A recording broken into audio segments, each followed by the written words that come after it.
I mean, I was stupid to wait until the last day.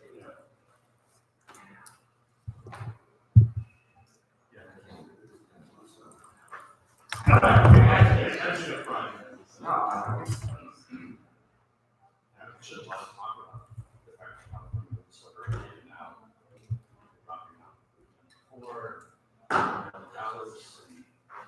Same thing happened in Colorado.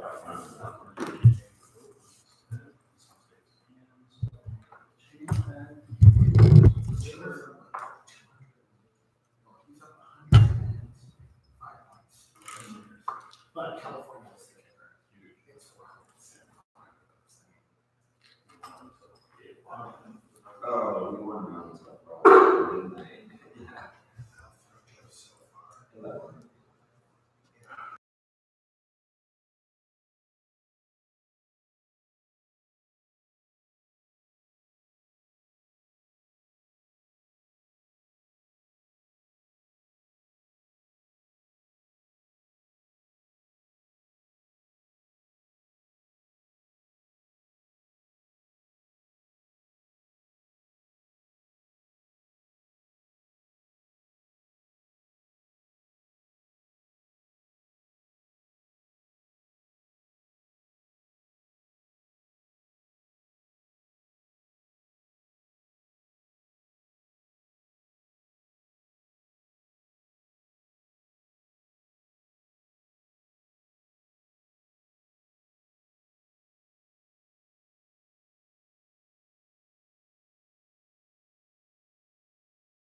Okay, all abstaining, 1. By motion of 9-0 to 1, motion passes and the minutes are approved. Approval of the agenda. Yeah. Strike back. Strike back, Strike TGIF. strike PGIF, Strike programming fund, SWC. strike programming fund. Strike travel grants. Travel. Strike FSC, officer. Strike SFS.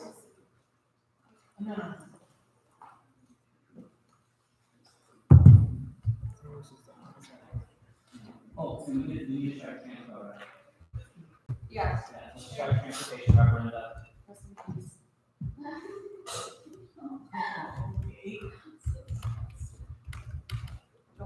I'm sorry, SFS was already striking, they said that. I was thinking, Can we remove one first? Okay, don't remove can we add an action, can we add like an action item vote on the letter that was sent today, the new business, Wait, what are we voting on? the letter? It has to be following up. I motion to add letter to our USAC committees concerning the CRC and SLFC as an action item.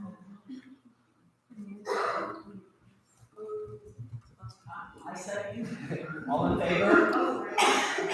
1, 2, 3, 4, 5, 6, 7, 8, 9, 10. By motion of 10-0 to 0, the motion passes and the action items added to the agenda under new business. Can we add that below personnel? Add one. Okay. After personnel. Sorry. It's being started out. Can we actually also strike A? Yes.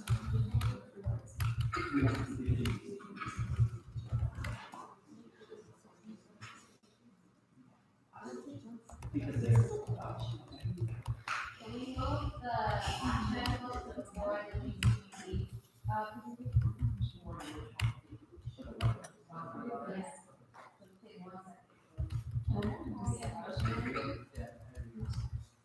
Okay. Questions, comments, add additions to the agenda? Strike R.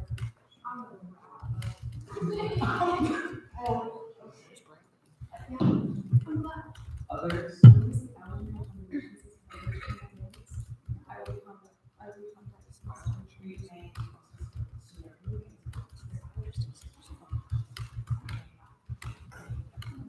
Okay, is there a motion?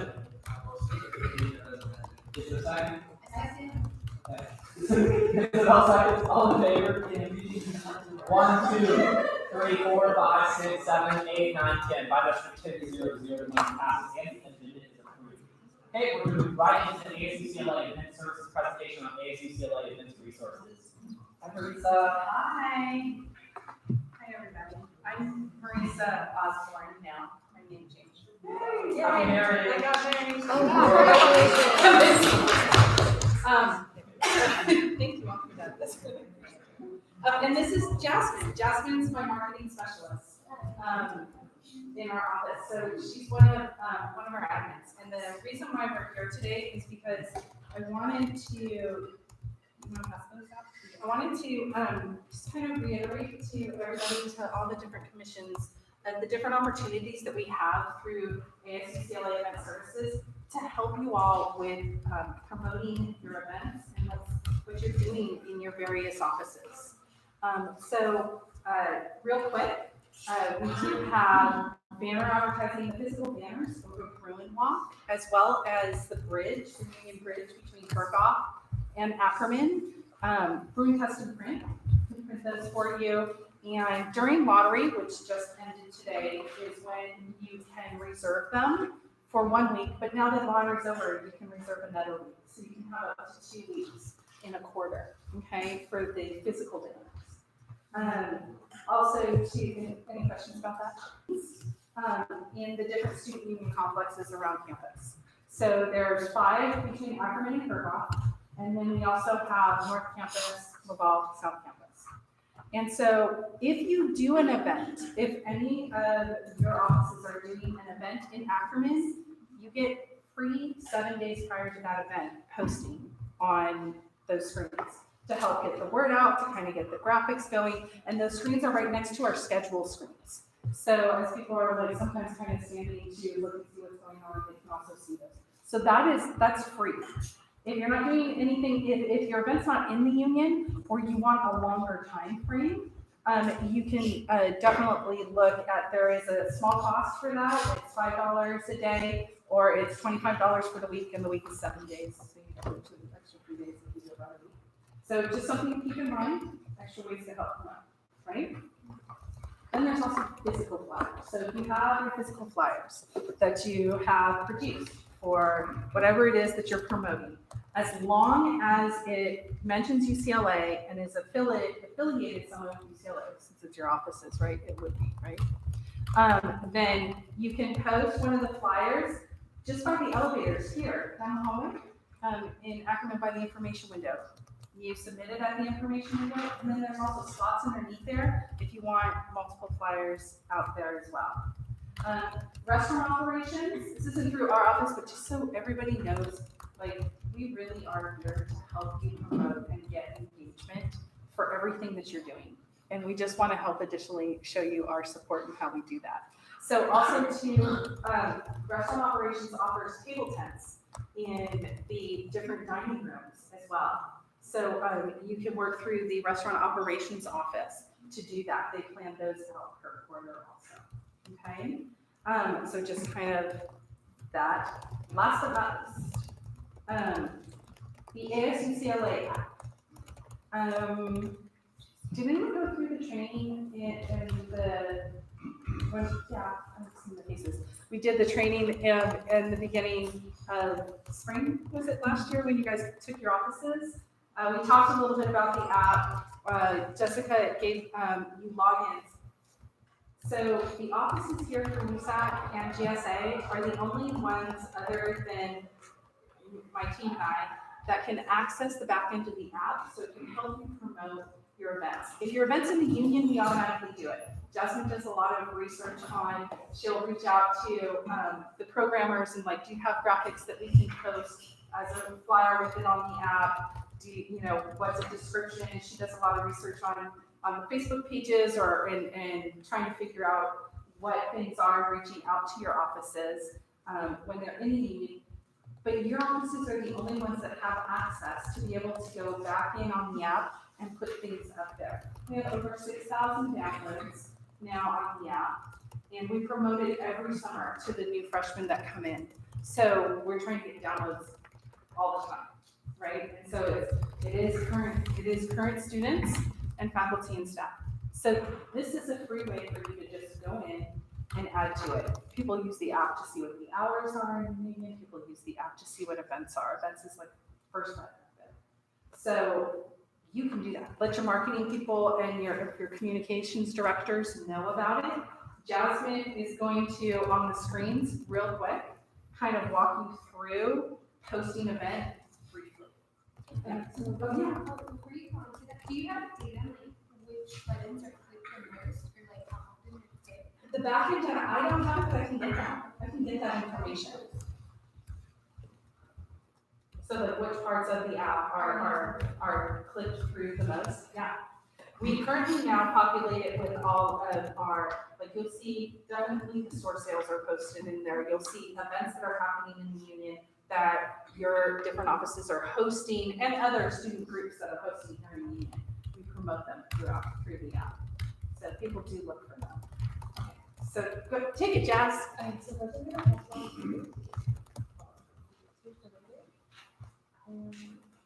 We have, is this on? Oh, yeah, we have little handouts too. And if you guys need your,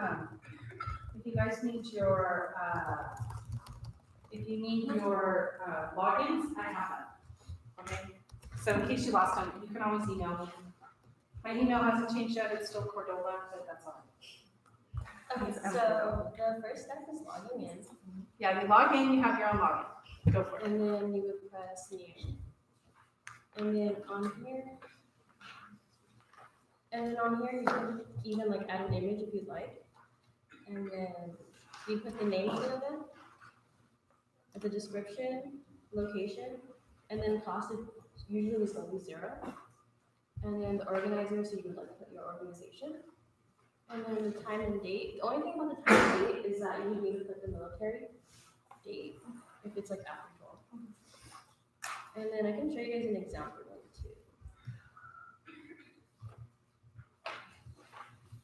So for example, like the free Argentine tango. The name. So this is one filled out, Jess? Yeah, this is one that's filled out. So you can see like there's a name, the description, location, cost is 0 since it's in the union. We didn't put the organizer, but it's in the picture too. And then the time. And so what does it look like once you're done? So once it's done, it should come up here on the event page. Right, and so what you'll see, like right now, you see we do have Word on Wednesday up there, but we don't have a graphic for it. So you don't have to have a graphic, but you can. These are all the ones, so event services, we can see everything that's posted, everything you post and what others post. You'll be able to see with your login what you have posted or what your office has posted. Okay? Again, free promotion, free advertising, easy way to get out there. Do you guys have any questions about that? Yeah, it's pretty simple. All the steps are on the flyer. Yeah, all the steps are there. Let us know if you don't have your login. Also, to a couple of other things, just real quick. We tweet about the events that are happening and things going on. And so we're at UCLA Student U. We also snap things live. And there's also the UCLA Instagram. These are all additional promotional arms for you to help you with everything. And then we just put the reservationist information there for you. Does anybody have any questions? And are there any other ways that we can help you with promoting your events? I would emphasize one of the points that Marisa is making. We specifically designed this to make it easy for you guys to just go straight in and put in your information. You don't have to put your stuff up, you don't have to jump through hoops. We're hoping that you'll do it more because it's so straightforward. You can just go directly to or have your staff do it. So if you need more, guys, you can come down my office, we can walk you through it. We just want, more information better, and what we're trying to design it so that it is super easy for you to do it directly. And it's an easy access point for students to get to see what is happening, not only in the union, but around campus and around the community too. Because I know that there are some things that are done off campus as well. So this is your way to kind of get it out there and an additional way to engage and get people involved. Thank you, Lisa. You're welcome. Thank you. I'm seeing you when you can. Everyone's smiling, happy faces all the time. I'll give one back. Okay, next we're going to move into the UCPD update. Hey. Good evening, everybody. I will keep this very quick. Upcoming events, finals week. Wish everyone success on finals. That also means we have an energy run. While I do not encourage people to go out on energy run, if anyone chooses to be out midnight on Wednesday, we will have officers out there to make sure everyone is safe and that we don't have any major issues. Other than that, Any questions? Yes.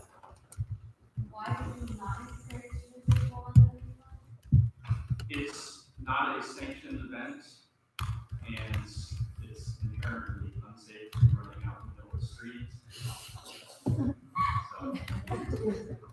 So, danger everywhere. Other questions?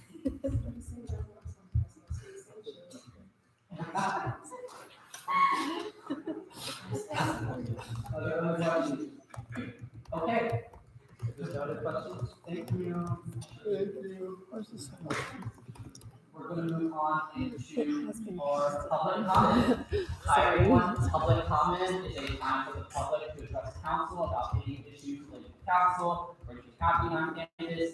Each public commenter shall have 2 minutes to speak, 1 time. We're going to start first with no audio, no video, the set portion, audio, no video, and then audio, no video. that's referring to our USAC Live, it's right there, records everything. So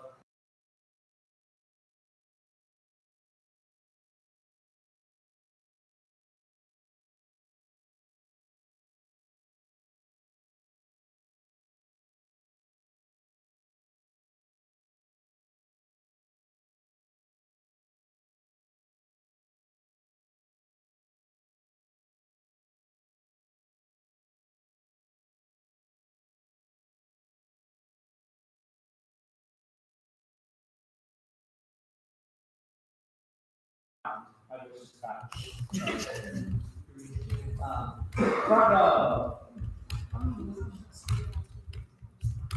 second row. Okay, we're gonna move to audio and video round of public comment. This is the final round of public comment. Front row, hello. Hey, cool. So my name is Dylan. I'm here with Calvert, the student funded statewide student funded athletics group here at UCLA. We are working currently on our campaigns to addressing pollution in LA County, to make Texas more affordable here at UCLA, and also the voter project, so really getting out to vote, and also our Hero Hunger campaign. And I'm actually talking about our fracking campaign, which I'm sure many people have heard about. I'm the campaign coordinator. So fracking is the high pressure injection of water, sand, and chemicals into our earth, and basically just to break apart rock and just have oil come to the surface so it can extract the oil. So it's actually really bad for our environment. It can lead to earthquakes and also really affects, disproportionately affects marginalized communities. And it also pollutes our water, air, and land. So that's why we at Calvert are just running a campaign to ban it and exist in California. So this Friday we're going to be having a UC-wide human oil spill. And so we'll be educating the public and just building visibility on this campaign about the dangers of fracking. And so we're going to be doing this at Mayhawk Park with a big demonstration at 12 p.m. And this week, like I said, there's going to be several events like this across all of the Calvert chapters. Awesome. Front row still. Okay. Second row.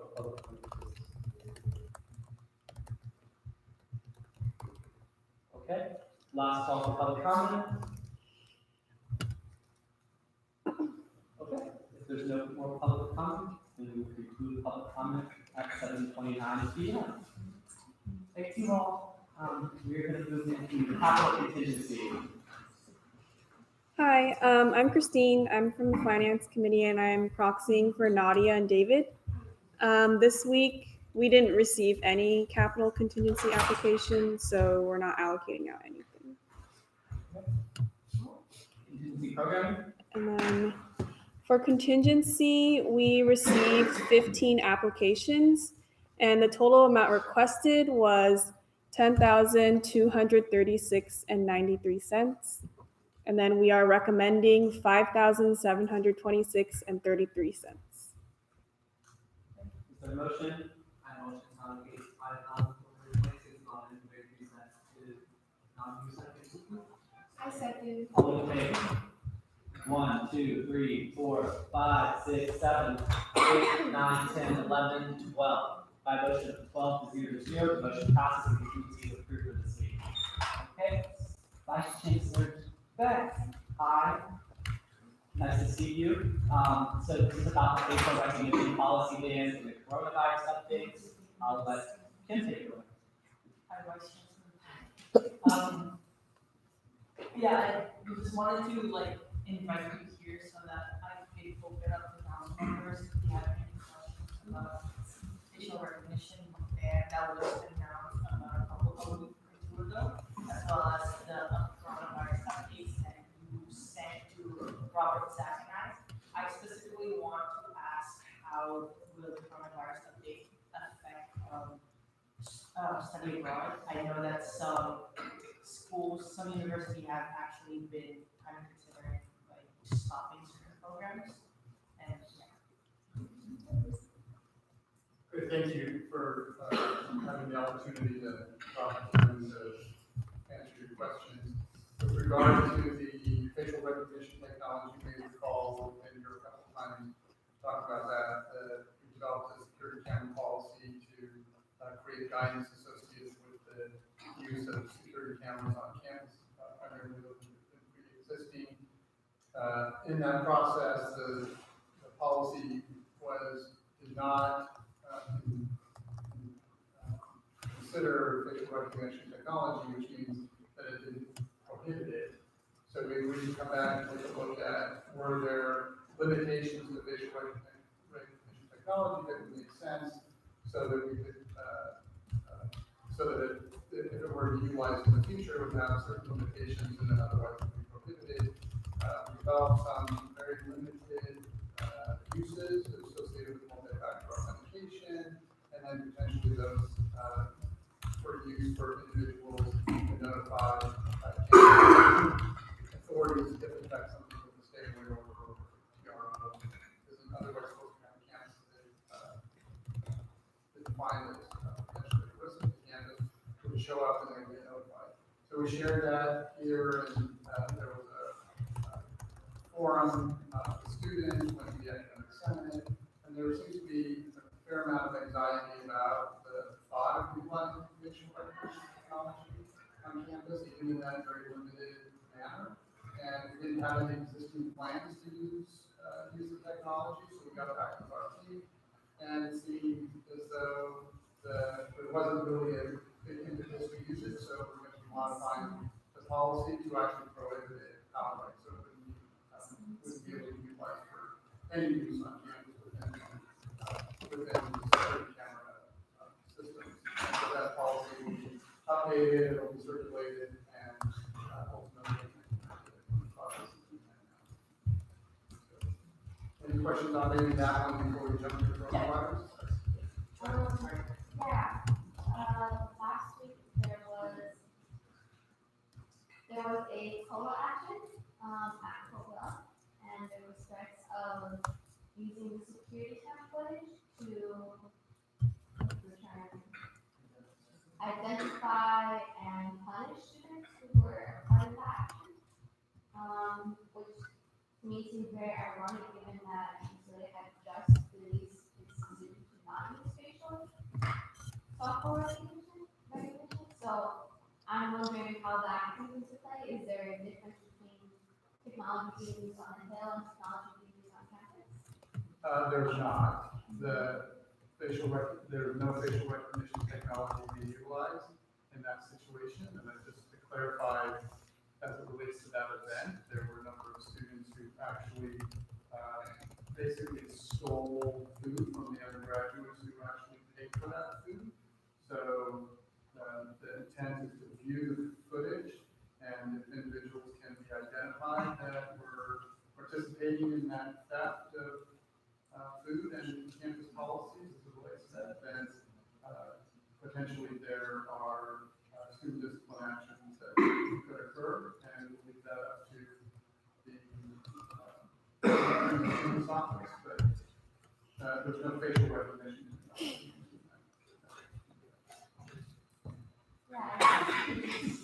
I'm still confused how students would be identified, because the only way they would be identified would be security camera footage, which is what we're being spoke about at that event. No, so there'd be individuals can view the camera footage, and if they can identify, if they know individuals that participated in that, then they could be identified in that fashion, but they could not be identified in facial recognition. Is this policy change in the eyes of administration viewed as a permanent policy change? Because the way you described it when you were discussing was right now, we don't have any reason to use it, so we were okay creating a permanent ban of it. Is that permanent ban an indefinite ban, or is it until the technology develops further? So there is the policies, we don't have permanent policies. They can be adjusted. There's a very defined process associated with adjusting the policies, which goes through the engagement process, distribution of the changes, comment period, and then ultimately, then policies can be adjusted similarly to the, how we develop this policy. One follow-up to that, what, just, this isn't asking for predicting the future type thing, but how long do you think, like, just in your judgment, this policy change is viewed as like, obviously it's in effect indefinitely, but how long should it last, or like, will it most likely last? So generally, we try to review policies every 5 years, but just because we review them doesn't mean we suggest changes. It's just appropriate to go back and look and see whether there are adjustments associated with expectations that the community might have. Thank you. Okay,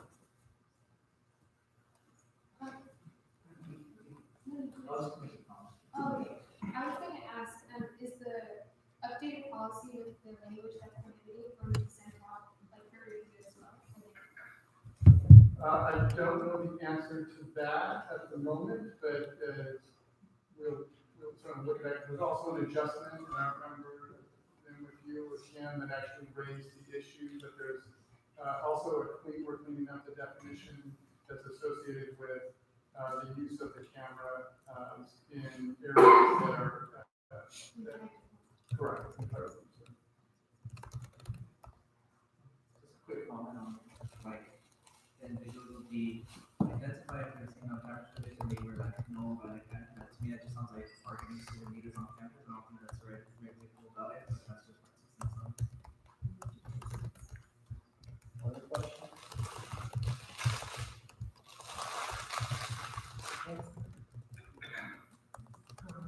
Yeah, so coronavirus. So, and I apologize, I forgot. How will this affect people? Oh, yeah, I'm sorry, that's right. So, the current programs in the countries in which there is travel non-restricted, except for essential travel. Those programs are being, EAP programs are being closed. There is some consideration being evaluated now whether any education abroad program would be appropriate for the spring quarter, and those issues are being considered by the Office of the President and the Education Abroad Program.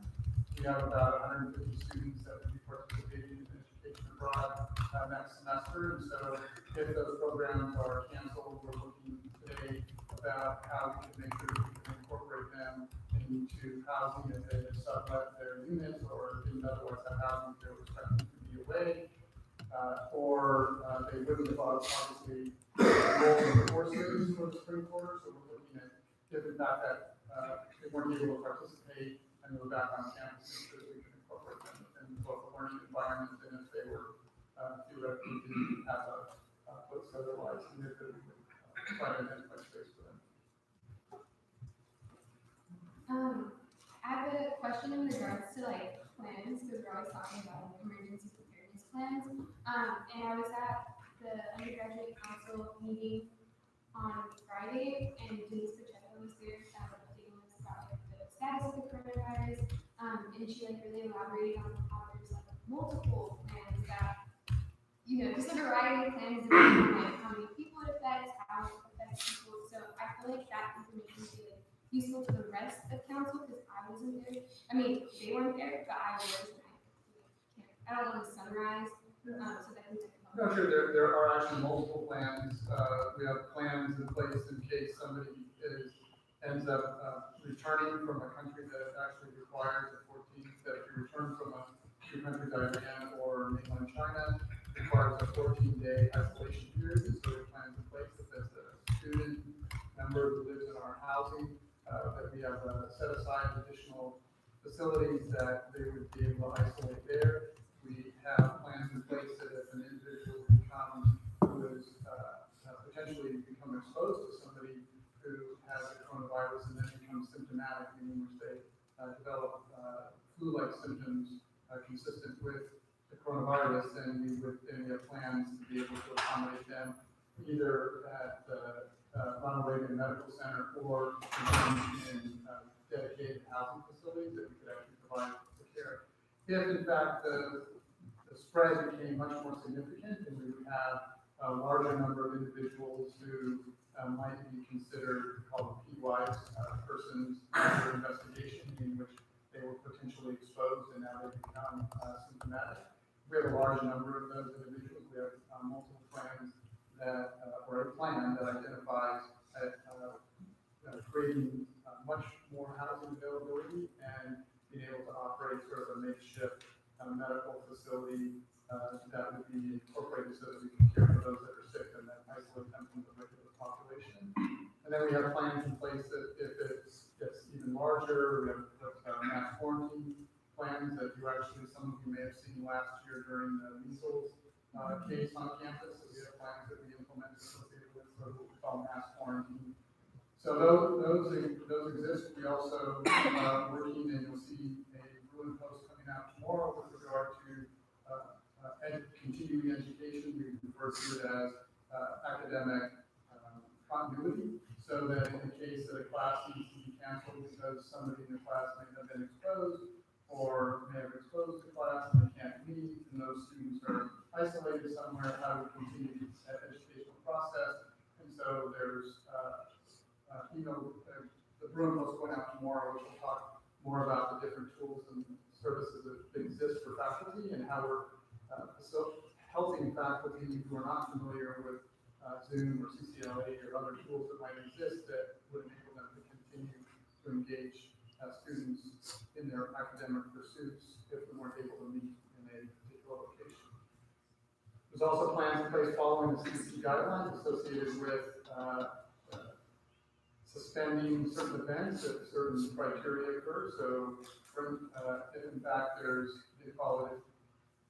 a spread within our community, and that usually would engage the campus. The CDC has guidelines associated with working with the LA County Department of Public Health to consider actually the cancellation of large events like a basketball game or go audience free, those type of alternatives, or other large gatherings that may involve a large number of individuals that come together, and there are multiple plans associated with all the different sort of scenarios that would occur in that environment.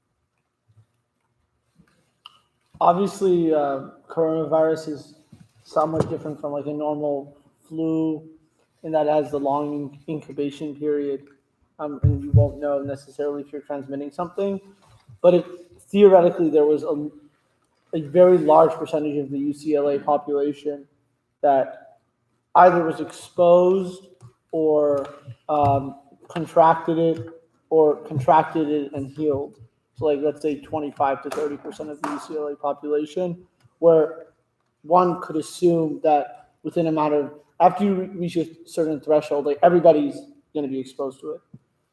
Will the quarantine procedures just be removed, or what happens in that? So there's multiple, it's a coordination effort between LA County Department of Public Health, the university, and is primarily I don't want to predict that outcome, but well before we got to 25% of the population. Yeah.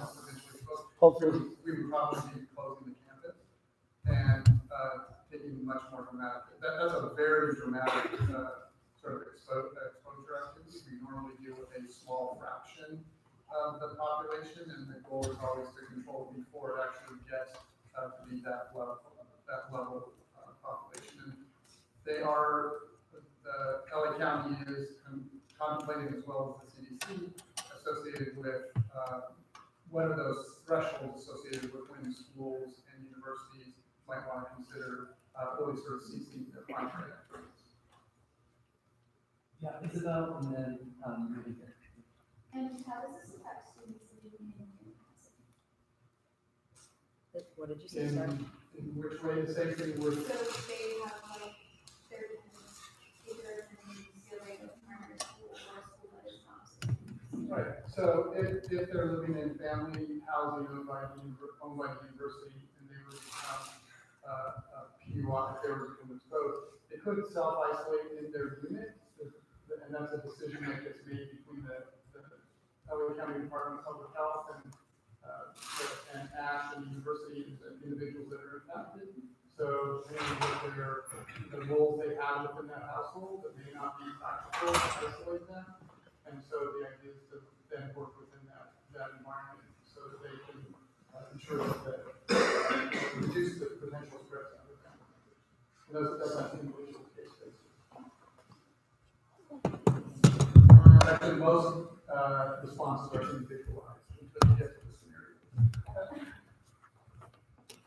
Real quick, so first, thanks for coming in and talking to us about this. So in terms of all the plans you laid out, obviously there's like multiple courses of action involving, as things escalate, hopefully they don't, different entities. I was wondering how, if there's any, ideas or plans in place, or just, I guess, like measures along with implementing those plans, that are targeted at like reducing like student panic, or just like panic and the spread of misinformation in general. I know like I've seen the Ash Center doing a pretty good job of sending emails and like trying to make people aware, masks don't help, and also like avoid xenophobia. That's not how a virus spreads. But essentially, given past emergency situations that we face, like burn alerts, fires, measles, like, all of them. What are some things that you're planning on maybe doing differently this time around? I think it's a great question. So what's happening starting tomorrow is actually small group meetings with students. So it's starting tomorrow with the resident directors on the Hill primarily to educate them. We have a set of talking points for them, and they would then take those messages out, meet with the RAs, and then would take that information and meet with their halls and sort of expand so that people have the information, understanding that there are plans, what we would do, be able to answer their questions, make sure that their mental and physical health is taken care of, where they can go for support. We're actually tomorrow we'll also be releasing the Ash helpline for people to call just if they have questions, or before we said, just call if you're sick. Then we're opening that up with more capacity so that we can accommodate just if you have any questions about the virus or your health, to call Ash. And then we'll also be doing, for folks that don't live in campus housing, then we'll be expanding that to incorporate small group sessions.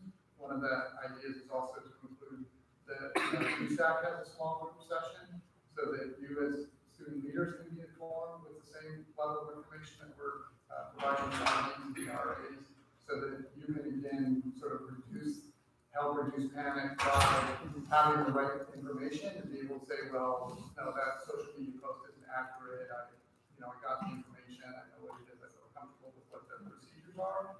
And then part of that also is specific procedures that we put in place associated with when we communicate with the entire community about somebody infected. So if you remember, or potentially infected. So if you might remember from the measles, our protocol is that we don't notify the campus community unless they actually test positive for the measles. Yeah. And so when we looked at that, but that's easier because we can get a test within a few hours, usually half a day on measles. And right now the testing capacity is about 35 days, so it's an extended period and potentially extension of exposure. So our intent is if we have somebody that qualifies under the definition of a PUI, then we would actually notify the campus community and the individuals and start identifying the individuals that were potentially exposed. And that way, if they actually then end up testing positive, then we would be able to quickly identify those individuals and isolate them. And then UCLA Health is actually working on a new test that could be done in hours instead of days. And we're hoping to get authorization to be able to use that as a genetic test that actually identifies the markers of the virus. So it's actually very 100% accurate, and it's much simpler to implement. We just have to be able to get a company that manufactures the reagents to be able to do it in a scale that's helpful to us. And like I said, we're hopeful that early next week we'll have that capability so that we have ability to react much more quickly. That sounds great. And there's just a follow-up. This seems like an obvious question, but just like to confirm that for these like small group meetings, like the information that's going to be distributed has been like checked by some like health professional? Oh, Yeah, just checking, just So, checking. so we actually we are so fortunate to be, have UCLA Health Yeah. embedded within the university, and we have really sort of national leaders in infectious disease. Mhm. And they are incredibly tired at this point, but they have been very responsive to all of our messaging about, making sure that what we're saying is accurate and making sure that what we're saying is safe and appropriate for the population. And the intent is to actually have them meet from ASH, who are also in very close contact with infectious disease specialists from UCLA Health, to be participating in those group sessions, so you can actually ask about really medical and get really medical answers to questions or clinical answers to questions. And then just like finally, if there's a way that at least the baseline of information that you'll be talking about in these like small groups were to be like digitized in some way, like if that could be shared at least with like me as like student wellness commissioner, if not like all of USAC, I think that would also be like a good way for us to like turn it into a quick graphic, and we can say like UCLA Health approved or something like that, because obviously people like us have a lot more reach with students on campus. So that's something that my office would be like very willing and able to help out with, despite it being like week 9 and 10. It really doesn't take that much time to like make something on Canva. So the FAQs are available online today. You can get them on VSO. Those have all been vetted not only by the health experts at UCLA, but they were also approved. They were also vetted by the Office of the President, and the FAQs that we developed for our campus actually are being used by all 10 campuses. Okay. And then there'll actually be specific talking points. So when you have that small group meeting, they'll actually have talking points that you can actually distribute, and that'll be a sort of a scaled down version of the FAQs, because the FAQs are fairly long, but we did try to separate them into impacts associated specifically with students and then faculty and staff. So, and if you think there's a question that we're not answering in that, please feel free to reach out to me and make sure that we get those answers, and we can also update the FAQ. okay, thank you. A final question, we do have to move quickly, because I know we have referenda that are here before the personnel hearing. So last minute questions. Thank you. Hopefully you're seeing the gel stations all over campus and distributing everywhere. So use them, wash your hands. That's the Thank you, Kim, for arranging this, and thank you, Vice Chief, for coming out.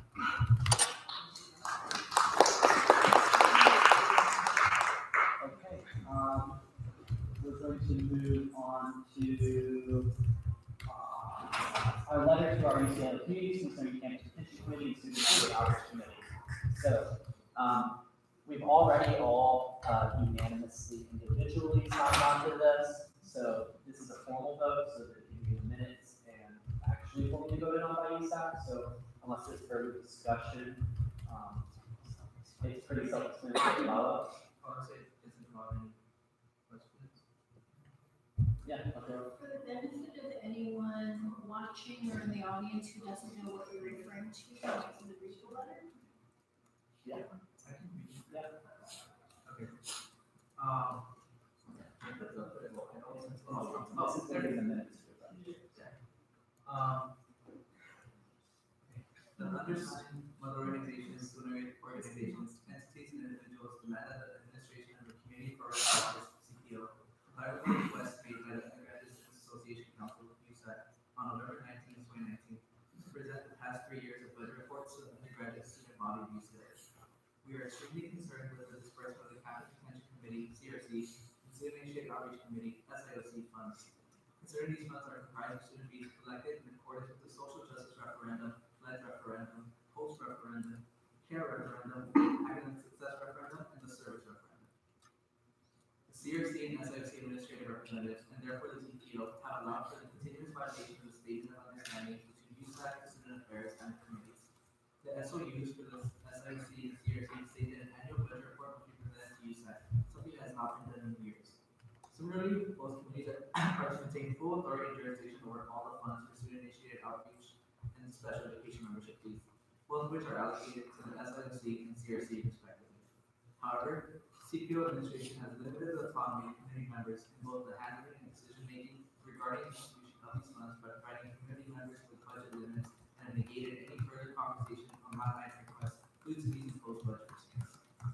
Additionally, CPO's administrative staff have held budget reports despite persistent demands from committee members and their respective chairs. They have repeatedly claimed that the presentation of these budgets are not of the utmost priority.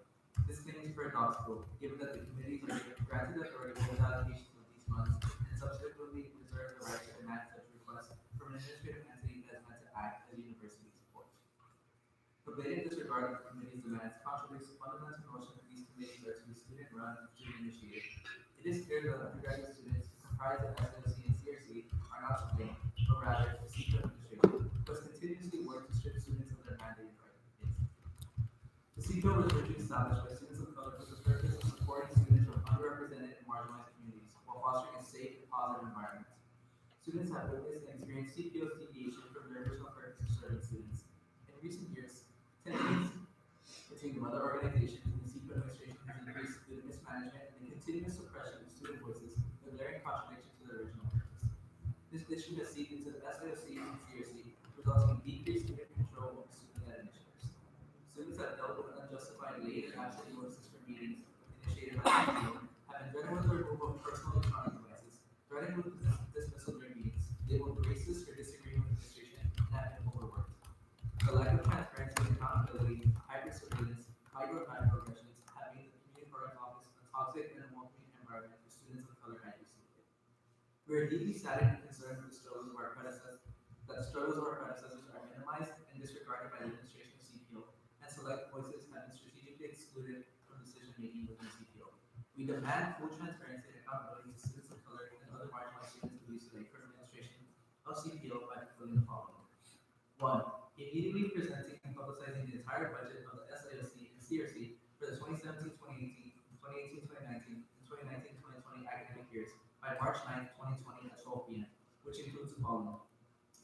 Full allocation CRC and SIOC receipt, CRC and SIOC committee allocation, memos, all expenditures, and all unused funds returned to the CRC and SIOC. 2.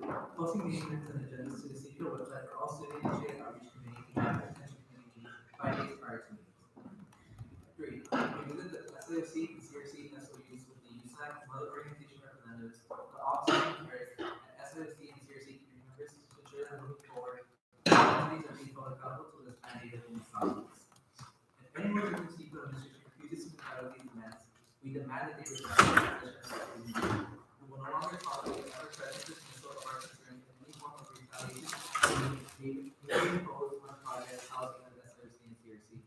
We will, however, continue to carry on our long legacy of advocacy and social justice on this campus, and will not allow us to interrupt our progressive movement towards the full liberation of our communities.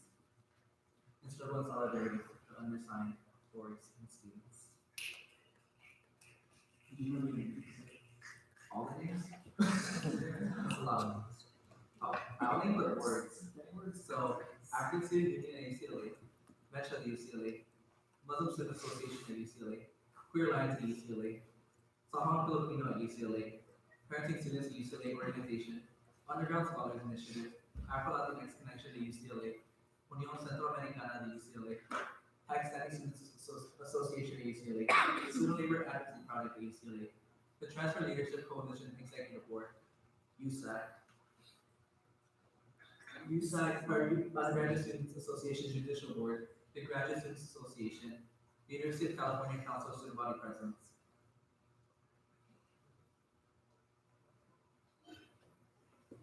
Any comments, questions? I just want to say too, like what's currently like going on with students, like commenting things, outing students with disabilities, outing students, citizenship status, like it's happened in past meetings, by people who are affiliated with the campus department, it's unacceptable, and literally just goes to show like what it's like speaking on, there's like the threatening intimidation that happens when people speak out about these sort of things. Yeah, if anyone's wondering what we're talking about, feel free to look at my Facebook. I just got harassed by several CPO students who outed my disability and my foundations, and all of my private meetings with Antonio Sandoval.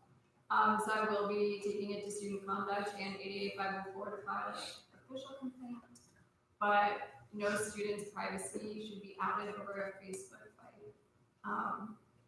Yeah. Anybody else want to say anything, comments about this letter? The last thing I'll say before we go to a vote is that you all should be like posting this as well. I know many of us like voted for this and advocated for this, and when we ran for office, advocated that we support these communities and which endorsed us when we ran. So that's like something to keep in mind too about how you're showing your support for the communities that wrote this letter.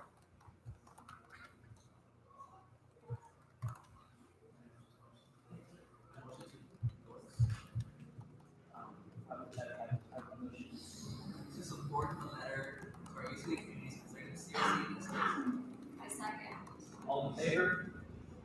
1, 2, 3, 4, 5, 6, 7, 8, 9, 10. Okay, by motion 10 to 0. The motion passes, and the letter is officially endorsed by the Undergraduate Student Association Council. Okay, great. Hey, we are 2 minutes behind, but I really do want to try to squeeze in GCGP and give you all time, even council time as well to ask questions. So that you all don't have to come back at 9:30/10 after the person up here. So the way we're gonna do this, I don't know how long your presentation is, but do you think it's something that you all could get within like 5 minutes? Okay, and then we'll open it up initially for 5 minutes of question and answer from council, and then if we want that extended, we can extend it, and then we will move it to a vote. This is a vote once again to add it to the ballot. Dr. Miller, I know you also, before we went into the process of voting for a referendum, had a few things to say generally about all the referenda. So I'll give it to you first and then take it to Snake on her team. So, there are currently 3 referenda in various stages of the review process. All have been sent to the Office of the President for their review. And once they send their feedback, that will be shared with you. You can move forward on votes to put any of them on the ballot with the understanding that once the feedback comes, you will have the option of accepting any changes that are required for consistency with policy and law, or choosing not to move forward. There will not be time to re-edit and start over with the review process before elections. When it comes to casting your individual votes as to which referenda you want to put on the ballot, there are different philosophies that you might choose to use. You might believe that a particular referendum is something you support and choose to put it on the ballot because you support it. You might oppose the individual referendum, but believe that students deserve to have the right to have their voice heard and vote to put it on the ballot so that the student voice will decide at the end of the day whether it's carried or not. You might have a philosophical opposition to referendum in general and to the idea of fee increases, in which case you might vote against putting something on the ballot even though you actually support the specifics that it would cover. So you can vote yes or no for any reason. If you vote yes, you do not have to vote yes on your ballot when you cast your vote in May. If you vote no, you are not prohibited from voting yes when you cast your ballot in May. So you'll vote on the referendum going onto the ballot based on whatever you find the relevant criteria for yourself, knowing that it does not imply how you're going to vote when the actual elections are held. Any questions for Dr. Geller before we move to the presentation? Okay, thank you, Dr. Geller. Okay, so we'll give you all about 5 minutes to present. Great. Hi, everyone. My name's Neha. I am currently graduating with those people. I know we were here last week. I just love being here so much that everybody's come back. But really, we are doing a referenda. So since we were here last week, we can skip the first few slides and the time. So we can, go through that. If we can go one back. So, if you don't know who we are, of course, quick recap, we are a nonprofit organization located in the Student Activity Center. Basically what we do is we give out free clothes, hygiene products, and school supplies to students. And so we started last year. We opened our doors to the public in November of last year, and our funding sources were the Green Initiative Fund and USAC Surplus to give us a total operating budget last year of $18,000 to get our student board set up, our center set up, and everything like that in terms of some of the restock. We can move on to the next slide. Thank you. So last year we did get quite a bit of foot traffic. We had almost 1,500 students check out. So when we say that students are checking out, what we do is we make sure that, or we only require students who are taking items from our center to check out. So we have a lot of visitors who don't actually sign out from our center, so we don't keep track of that. This is just kind of an informal way of trying to track what's popular, what's not, who might be using it, things like that. So you can see we had 1,476 students check out last year and 40 students using our formal wear. So since the beginning of this academic year, we have had 1,436 students, so that's already almost what we were last year, who picked up items, and we've also rented formal clothing out to 58 different students and have had 18 students use our wheelchairs and crutches that we offer out for borrow as well. And so you can see that we're growing pretty rapidly, actually. If we can go on to the next slide, please. Thank you. So these are the various ways that we've been growing. So we've done a lot of publicity events. This is the sustainable that was in the beginning of fall quarter. So up here you can see part of our refill station. Then you can also see some of the clothes that we have out for our clothing swap. I'll talk more about the refill station in a second. We can go on to the next slide. Thank you. So this is the Pac-12 Sustainable. This was a couple weeks ago. So this got us really great publicity from a lot of the alumni who are already here. We also previously partnered with the Alumni Center, so a lot of them know about us. This is a good way to get, the people who may not be involved in that to know about us and to use our facilities. Thank you. So another one that we partnered with was Five Gyres. So if you don't know them, Five Gyres is an international nonprofit organization. They have consulting status with the United Nations. They're pretty awesome, and they actually did a collaboration with us. They did a really nice professional video for us. You can see that on Facebook, but they also have been supporting us just with that. I actually got to go to a board meeting with a lot of different sustainability nonprofit board members. It was pretty great and good publicity for those people. Then another way we've been growing is our Hill clothing swaps. We've done that with numerous different communities now. This one was in Dykstra. It was pretty popular. Thank you. And then this was Queer Community Health. So this is just kind of to see how all of the different ways that we interact with the communities. So this was a really big event that was put on by Queer Community Health. Of course, we just organized a clothing swap, but we got a ton of clothing donations, and this goes along with one of our beliefs about how clothing is just clothing, doesn't need to be gendered, anything like that. So in our center, we do practice that. We don't put any gendered terms or anything like that on our labels. It's just shirts, pants, whatever it is. And so this is nice to support them. And then energy games, we were able to go out on the hill. Again, you can see more of our refill station, just good publicity, things like that. And if we can go on. Thank you. So this is one of the biggest events that we've actually put on. This is our hygiene drive. This was a couple weeks ago out on Bruin Walk. It was the whole week long. We just went out with our refill station. So here you can see the majority of it. We have 7 different products that we offer. At this time, we were actually out of shampoo. But we do offer all of these products. They are all organic, non-toxic. Basically, what happens is students can bring their own bottle and they can refill it for free with these products. The main idea with that is, of course, saving plastic. This avoids having to buy new hygiene packaging each time, but it also saves students a lot of money. Of course, we are always operating at the intersection of sustainability and accessibility. So this is a really great way to show that. So this was another really big collaboration.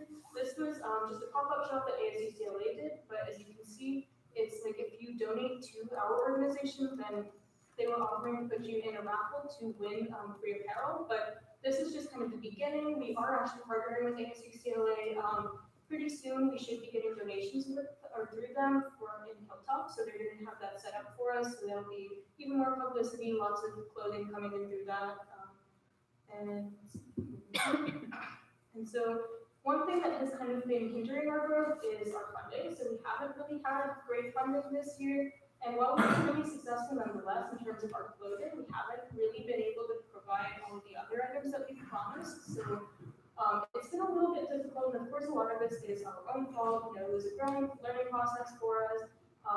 And at the beginning of the year, we applied to all of the different funding sources that we could have. We only applied to a couple, and we realized that, you know, policies change, things like that, so we can't necessarily count on what we previously counted on, and so we haven't had completely steady funding, but that's part of why we want a referendum, because we do want to be able to offer resources consistently to students, and this year we've had to turn away a lot of students because we just haven't had the money to provide notebooks or, you know, folders, hygiene pots, anything like that. Another reason why is because we want to save students money, so we're asking for $1 a year, basically, to provide students with, you know, hygiene products, school supplies, everything that they might need. And so that's the idea, you know, $1 instead of just having to pay by themselves each time. And then the other thing is that we want to grow.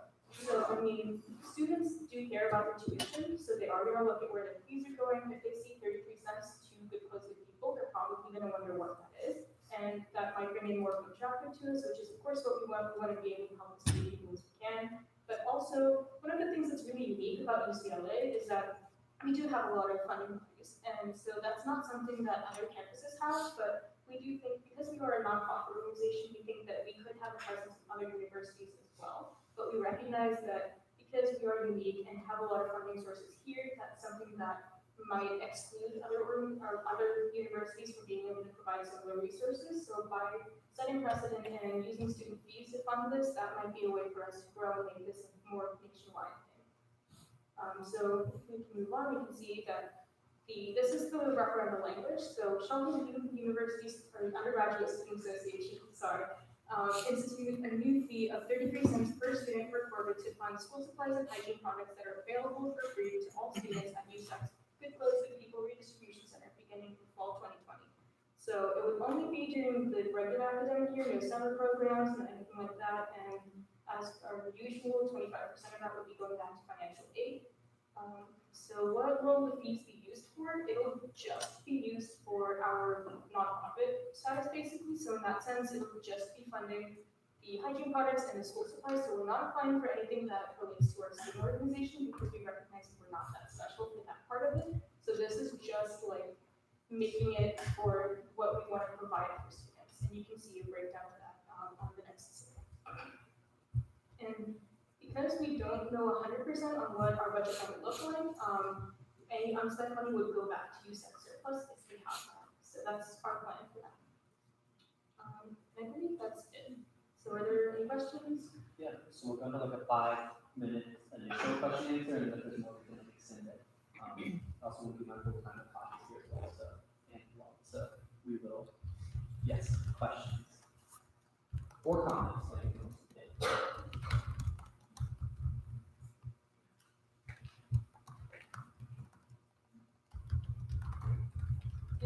Okay, Isabel and Joanna. Oh, hands up. Sorry. How much would this generate a year?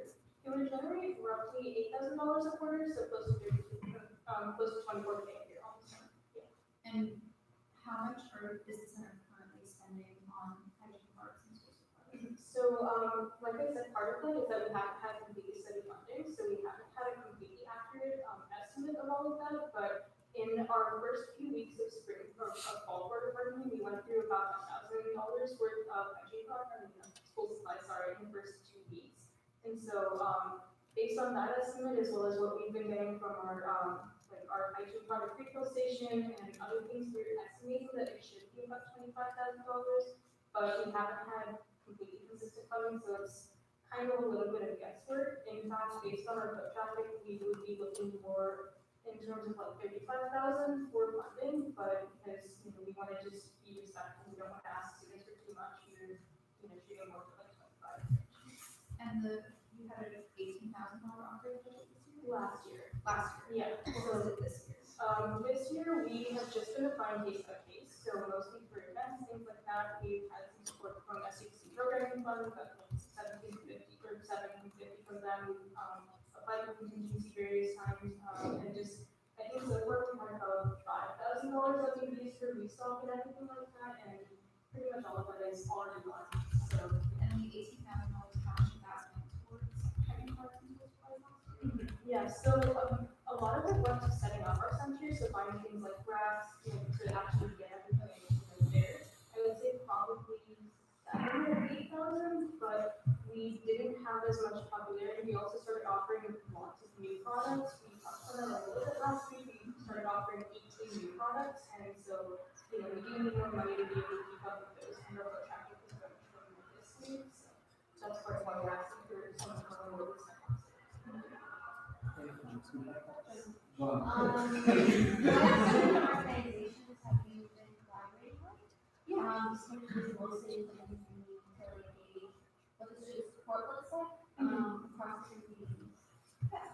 So we do a partnership with the Muslim Student Association. We do offer hijabs in our center.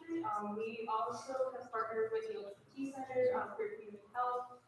We haven't partnered with a ton of local organizations in that sense. We're trying to reach out more to that area.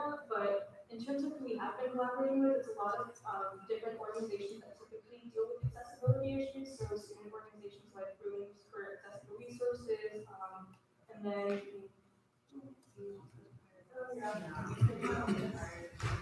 So far, we've partnered with ASUCLA, Five Gyres, the League's office.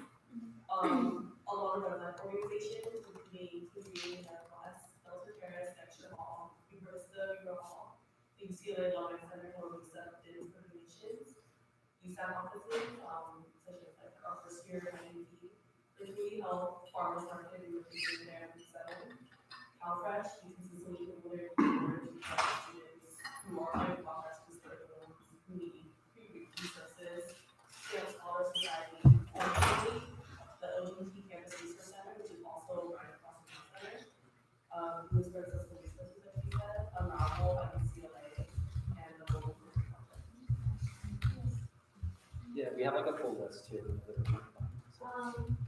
I think as a documented student, was those several basically issues and knowing other documented students, I am a little bit concerned that there's a lot of outreach towards marginalized students of color, especially, I think it's going up to low community. It's very difficult to get access to these people, and we do what we can, but I think regardless of how our vote goes, I would encourage you to really prioritize that in the future, given that for sure these are the communities that are always in need. I would appreciate that. I mean, if I can just speak on that, last year we were doing more outreach with them, and we had consistent funding, since we haven't had too much in terms of what we can offer out, we haven't really been able to do that, but that is one of our goals. Once we have money to offer and like resources to offer, that's exactly where we're going to look and expand, because we do recognize that is where we're lacking right now. I would say the other thing to consider is that funding isn't always like the key issue. I think strategy, connections, intentions are really the things that define partnerships moving forward. And then I guess my big question is just like, how do these communities know that you are directly supporting them? Because I know that these communities currently are struggling. And so like what, I think intentional outreach is going to be a key factor. It's in my hope, and just in the future, just moving forward. Or how these communities are able to take advantage of the resources, because the resources we're offering are plentiful, and I know that we can use these resources. Yeah, we'll definitely make sure to do more of that. Thank you.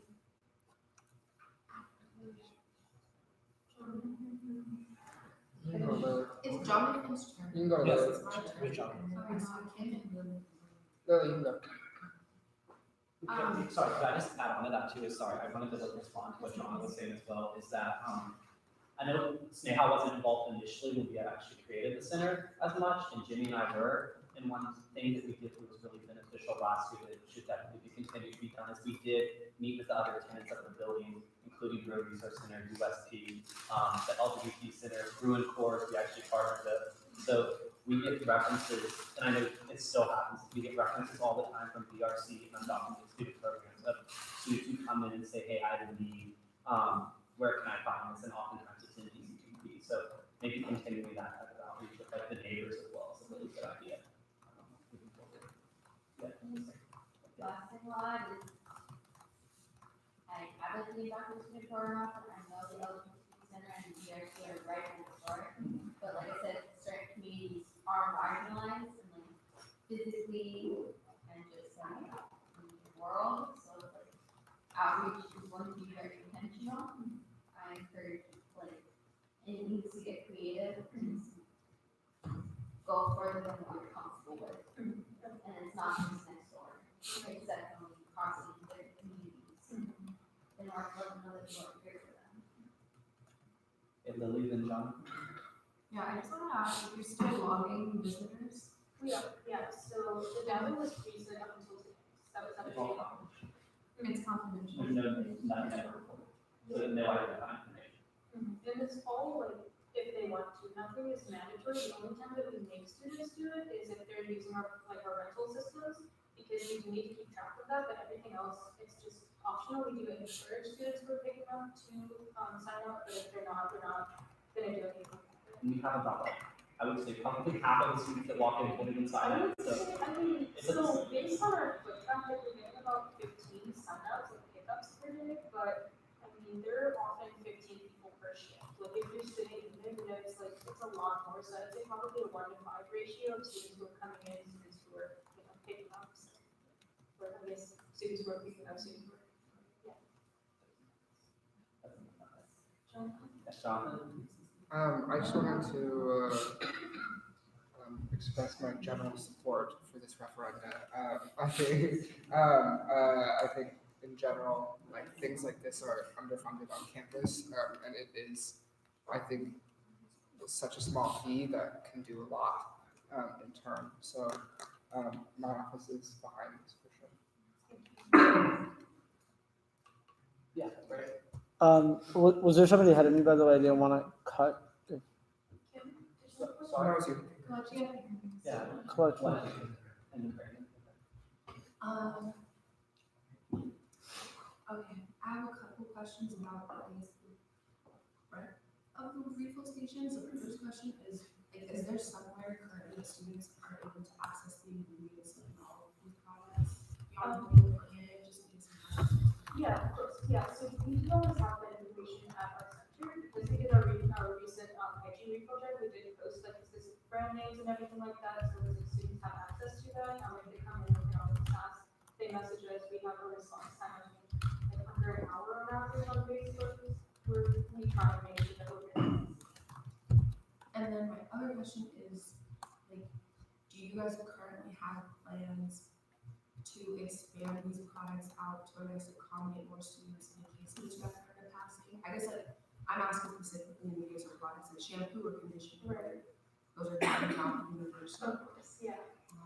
That is one of our main goals, but we do recognize that for sustainability is kind of giving up like the plentifulness of options. So what we did try and find is we tried to find something that is meant for everyone and it does have its success. With like our refill station, certain people who use our refill station, we try to keep in contact with them and see how it's worked for them. And they've been from various different backgrounds, and it actually, like, those products are pretty successful for just every single person who I've spoken to. I've been publicizing this a lot because I'm really passionate about this specific initiative. And one of my friends, he has really like strong textured hair, and he says that if he mixes the shampoo with the conditioner, it works great. Loves up his afro, everything like that. Like one of my friends, she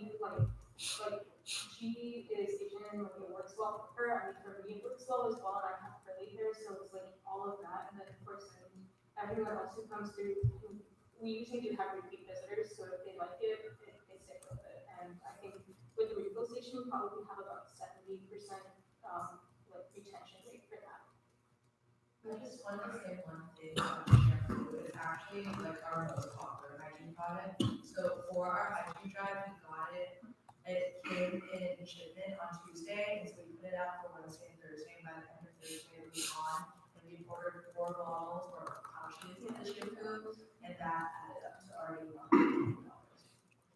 I just want to say, I know there's like an order, but I just want to like advocate for that, just because as someone with like very different textured hair, like not all hair for me, and I just like you guys have also mentioned you guys have a completely outreach. Like, I didn't see ASU's name on there, so like I do think like the population of Black students, I'm not sure if they would be like completely served by this, and I do think like with basic needs, we're always challenged to like just accept what's being given to us and like not ask for more, and like I'm just challenging not to like think of that. I understand that sustainability is point of like limit the options, but when it's not serving like a group of students, I definitely appreciate the change. We might be expensive on the reforestation methods, so besides that, since like it's probably possible without the outreach to certain communities, can't really cite it to show you popular areas and kind of works for those communities if they're not present.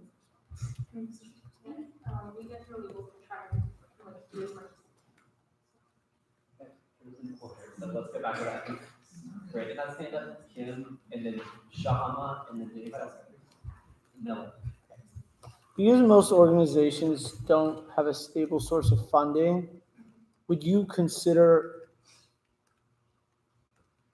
there's, I don't need to repeat this here, there's a whole nother referendum coming up about like our funding bodies, but if you were to receive a stable source of funding for your center, would you consider not taking other like additional funding out from like the already strained funding resources that you Yeah, serve? so that's part of why we're doing this. So we're, like I mentioned, we're not doing this to serve any part of our student organization.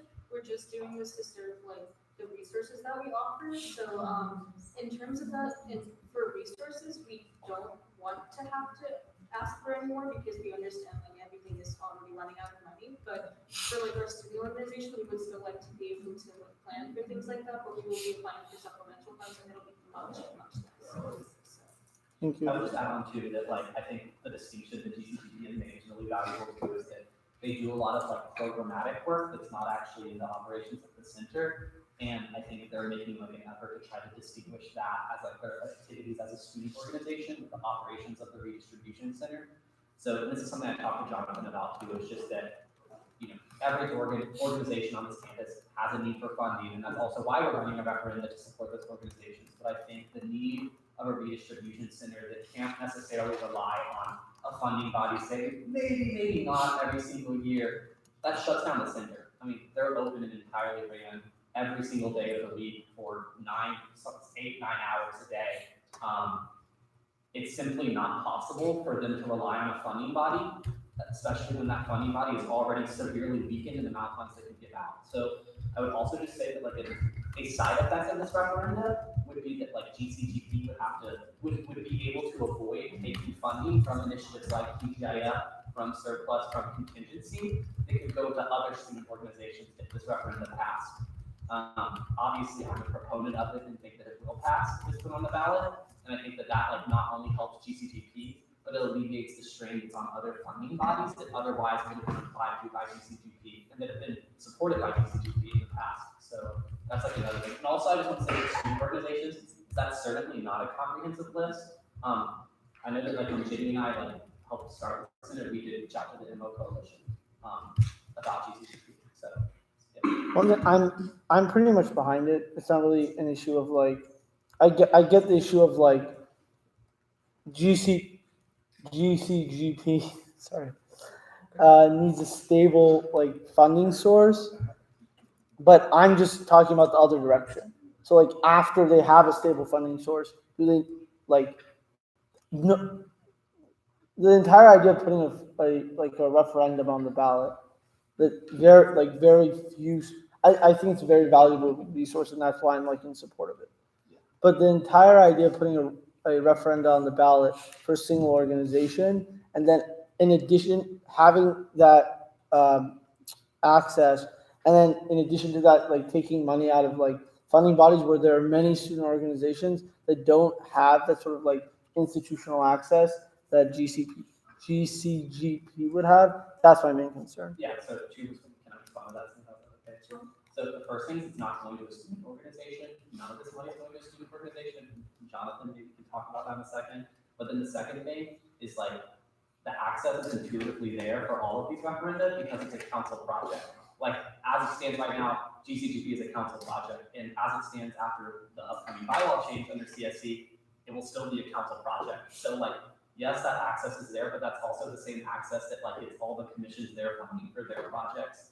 So like, I would argue that there's not much of a distinction between that because like, they're both council projects. So like, yes, that's unfortunate, but that's also why like, I'm leading the charge on like the referendum to get non-council access projects and organizations funding through a referendum. Like, that's why I'm a big proponent of SOS, is because it supports the organizations we're talking about that don't have proximity to council, whether that be through relationships on council or in the bylaws.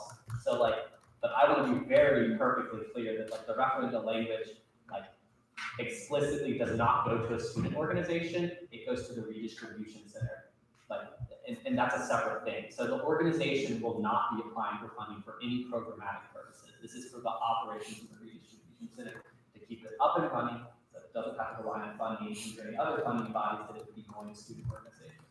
So I do appreciate the question of clarity. Somebody who had their hand up after Brandon, it was Kim, I think. Yeah. Yeah, oh, I was just gonna ask, like, what are some of the outreach, measures that you all have been doing? And I have seen you all, like, table at, Vermont. Yeah, and you all also table, Yeah, so, I mean, in terms of outreach, it's been a lot of sustainability things as of now, because a lot of organizations are reaching out to us. I will say just, like, we haven't done as much as we like have in terms of outreach, that's something, like, that's a place where we're definitely trying to improve and grow more. But, we do have an upcoming event on the Hill, where it'll just be like a sustainability event, but we're hoping that, we'll have quite a few people come in, and then, we've been, in terms of like other outreach, I guess a lot of like just partnerships with other like various organizations and things like that. And then I don't know, is there like anything specific that you? no, I just like what Vince said already. There's just a lot of like communities that actually do not know that it is the redistribution center or that it exists or where it is actually. Yeah, and then one last comment.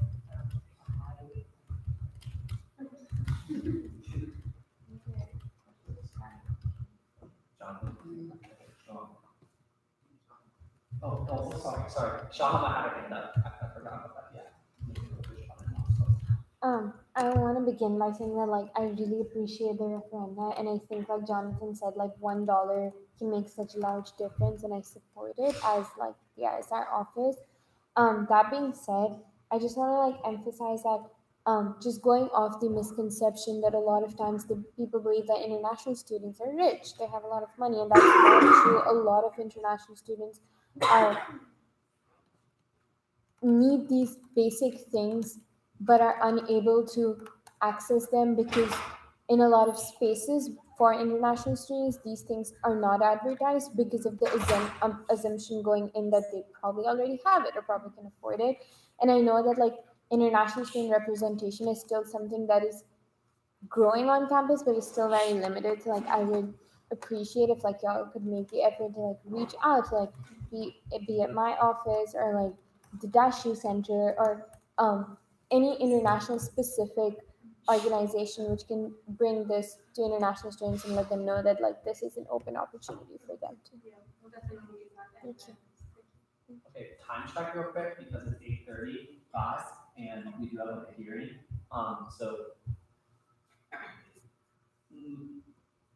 I want to suggest either that if we want to wrap it up soon, we can with all these questions, or we can pause it.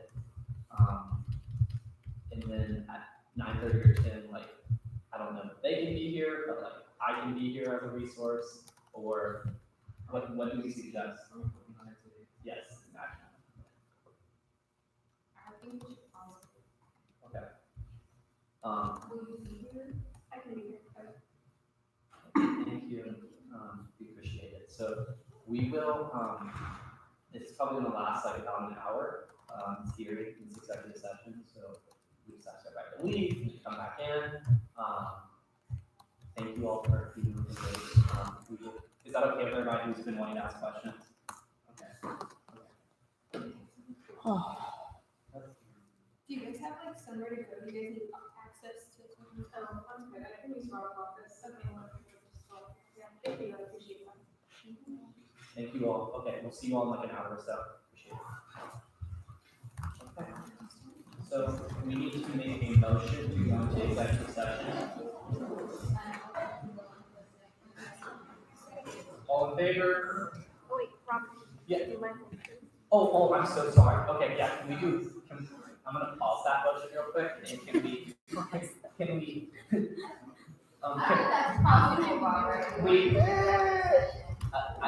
did not come to executive session, yet. We didn't vote on it. We were about to vote, we were mid-vote. Well, Vote, just I, say it. can I just move over? Well, Millen needs an appointment to be made first before we move forward. Yeah. They don't need no chair. Yeah. Does anyone object? Are there any objections to the appointment? Is there any opposition? Okay, if there's no opposition, Michael Skinner is for FSC Computer Liaison appointed.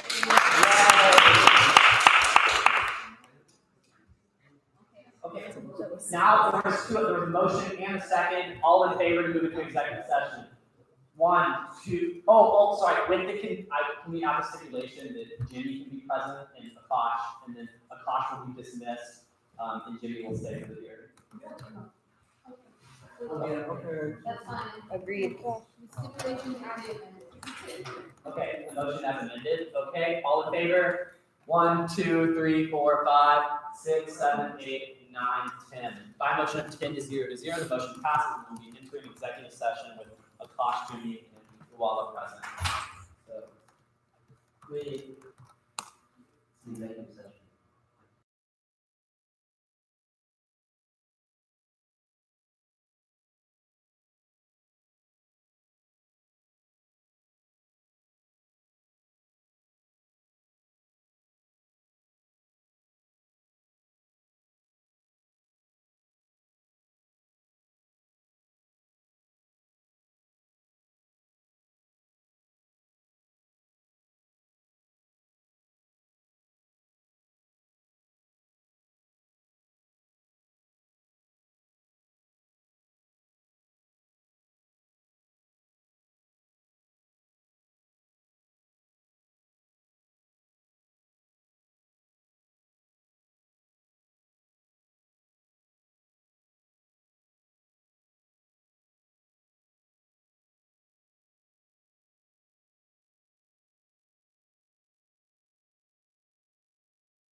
I don't remember if you knew it, but I think there was something else. Okay. Wait, did anybody notify anybody out there? I told GCGB. Okay. We have exited executive session to discuss the personnel hearing. There was action taken that resulted in there being no removal of the that is all. We are going to adjourn now for, not adjourn, take a recess for 7 minutes. I'm so sorry. Until 11:50 p.m. Okay.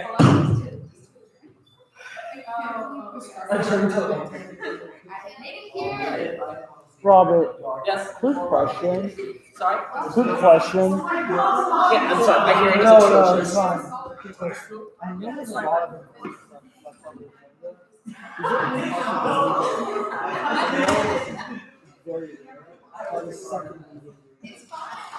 mean, it's possible. I can't. Obviously, that would be their decision. I would probably say that they're not going to do it. So it is possible to have 2 meetings, but I would say, yes, I would say that my guess is that they would not want that. I would think that it would be better to power through it. What's your story? I know it's shitty. I know I'm voting yes on that. No, I got you. Sorry. Dr. Geller, wait for me. Oh, that I want to say story. bye. Yeah, I can tell you that. You're dipping. You did dip the 12 a.m. deadline. We're only halfway through the agenda, so.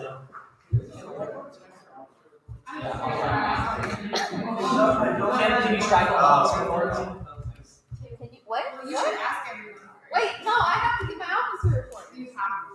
I'm just gonna give it away. I don't think. Group starts tomorrow. Just do it right now. Group starts tomorrow. Commenting our screening in staff auditorium, 6 to 9. Free food, good vibes. We have a big awesome meeting tomorrow. The executive dining meeting. Oh my God, can't wait to check on Jasmine. No, yeah, She said, like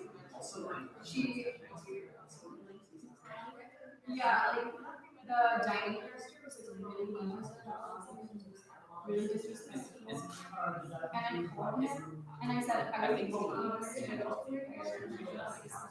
to vice chancellor, students of the higher myself. And like, he was like, oh, I'm sorry. I was like, no apologies. Like, because now she's like questioning her. She's like, does Ozzy even mean anything? Like, all the work I've been doing. Like, it's really sad.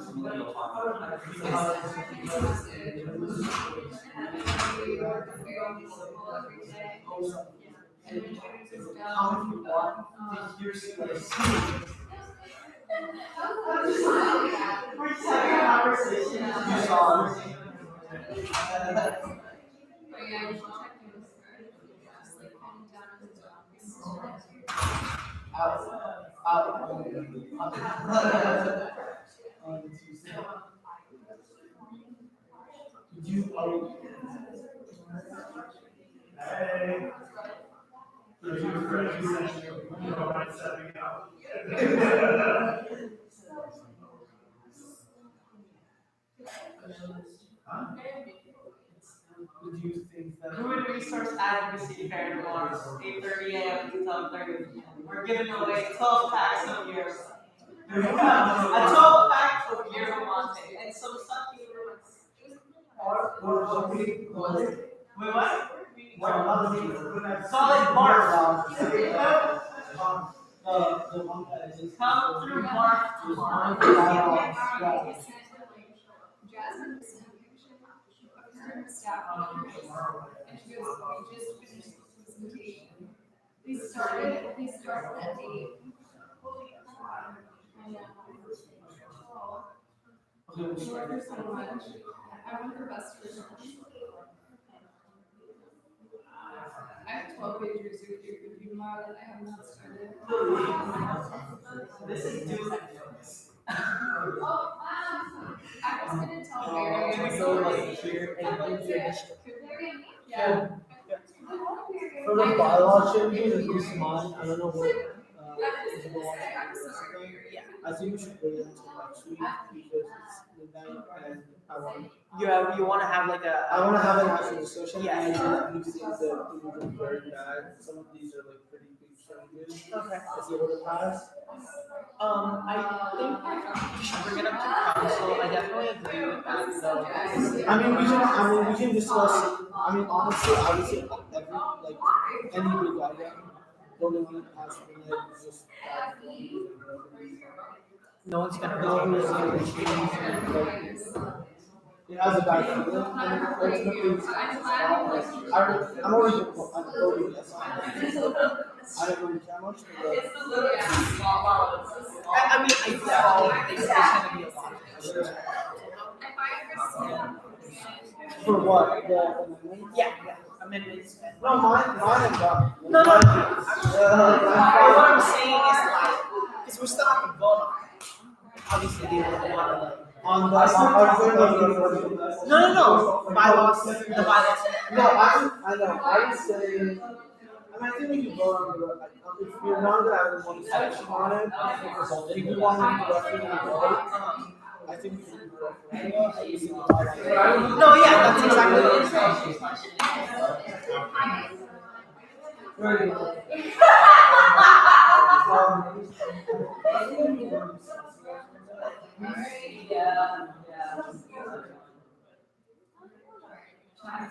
Yes. I think we'll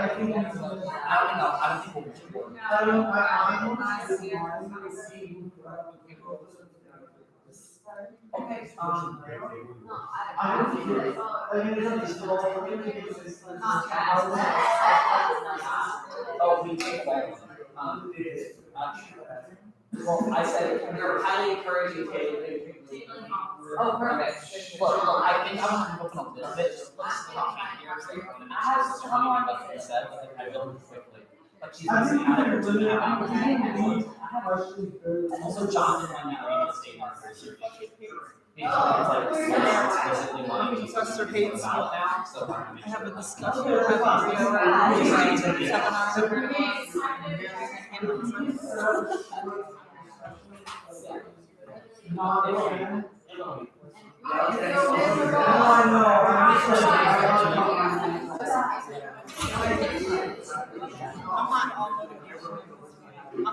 it's not my degree, it's not gonna keep that.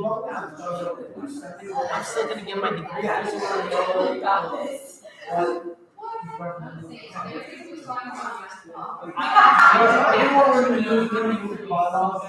What were you?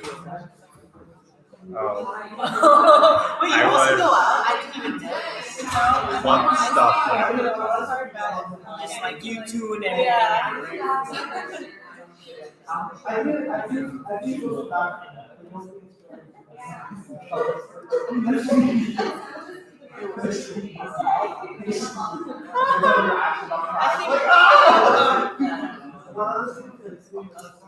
think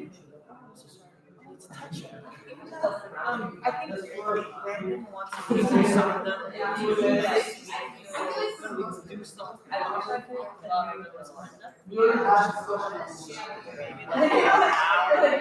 want to get out of here. Hey,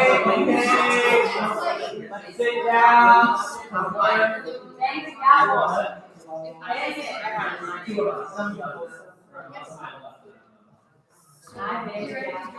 What?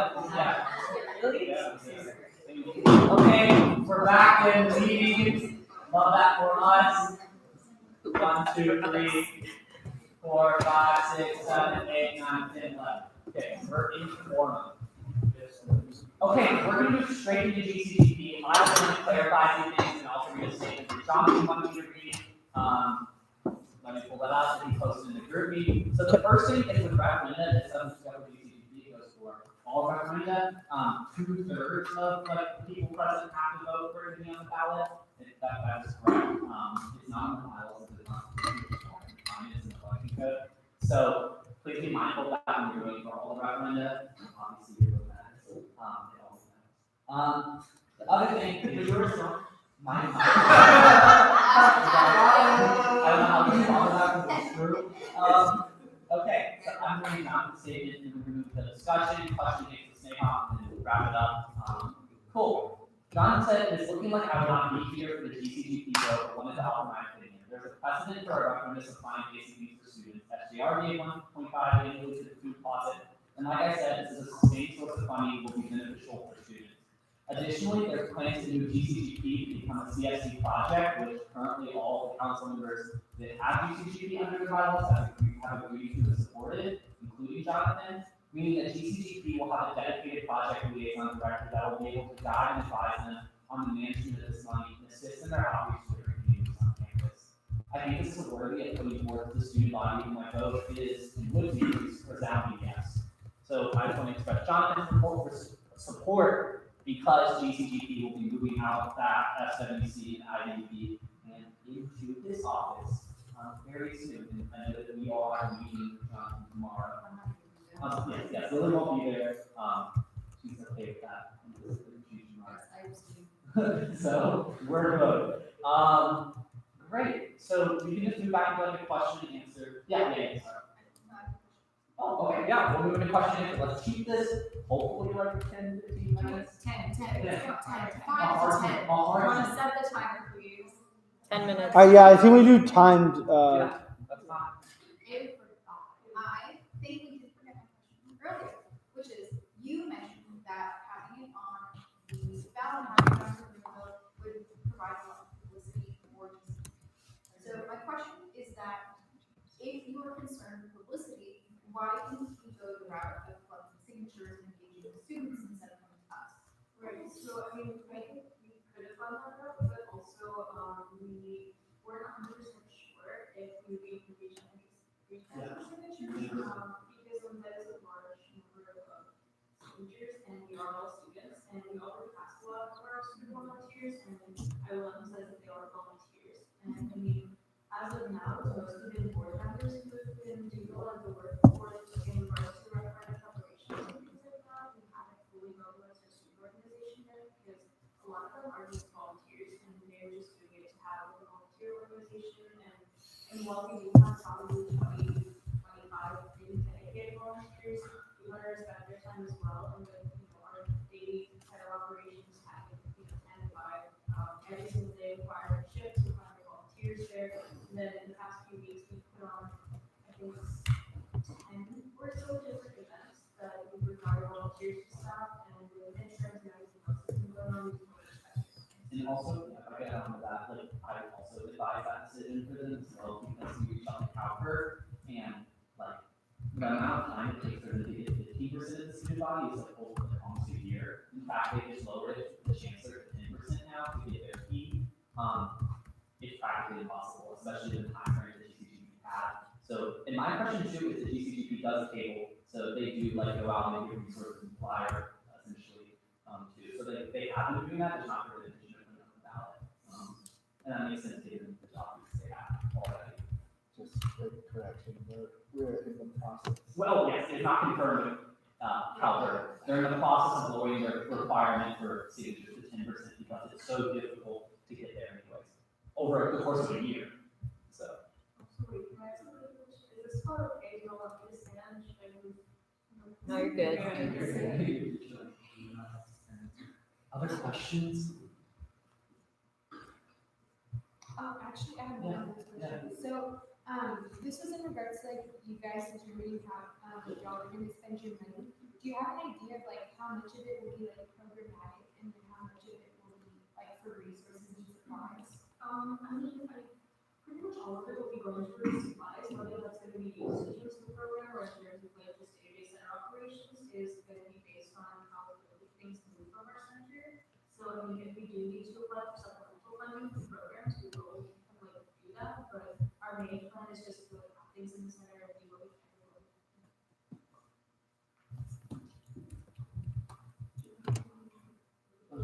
John has a question? Sorry. Yeah, just going off of that question, something that I was thinking about, was when we were talking earlier about how we are concerned about how you can apply to different funding pools and for less seeking away opportunities for other organizations to apply. So my question is,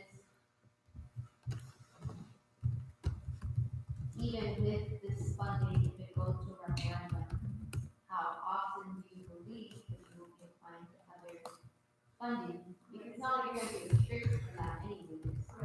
So, I think it's just, I'm hesitant to, want to do that, because the fact of the matter is that I don't see that you are doing as much outreach to marginalized communities as possible.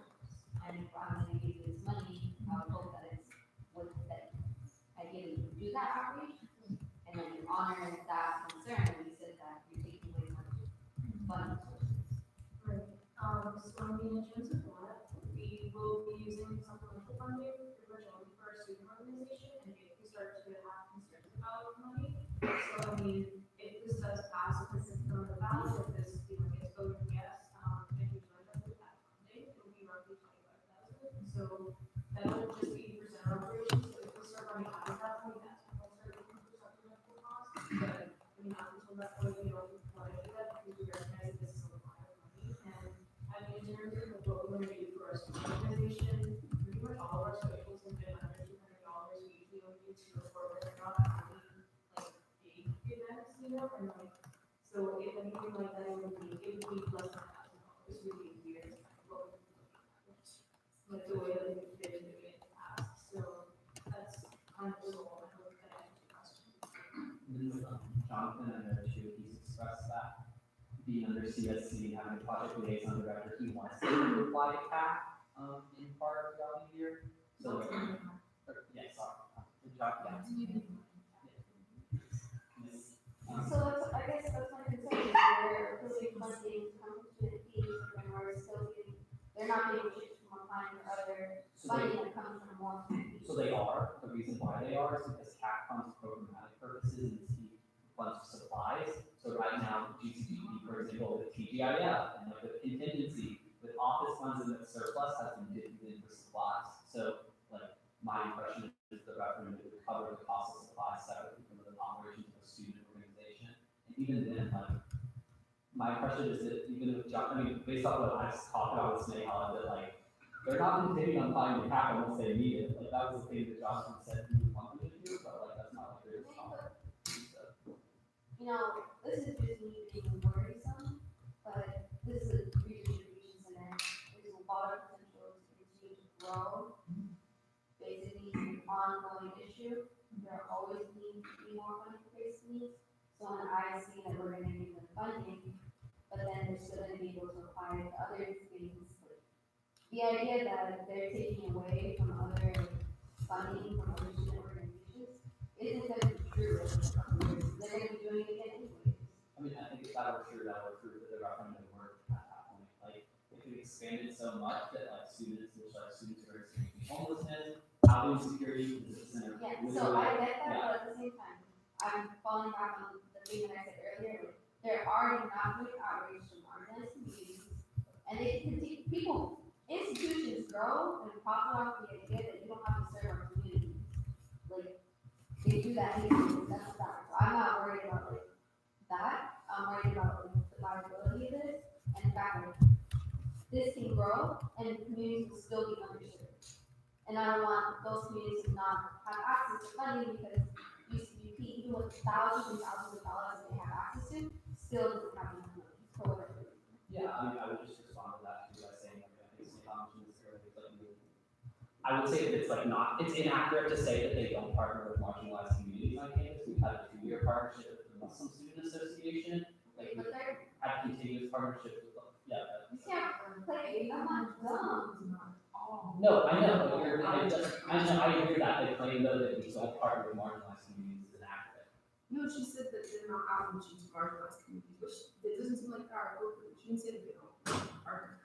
Okay, I heard it's like we don't outreach to marginalized communities, but I thought that like. Well, right now, Yeah. I'm only doing it to Yeah. services that ask them about it, and the communities that listen are not the ones that I choose to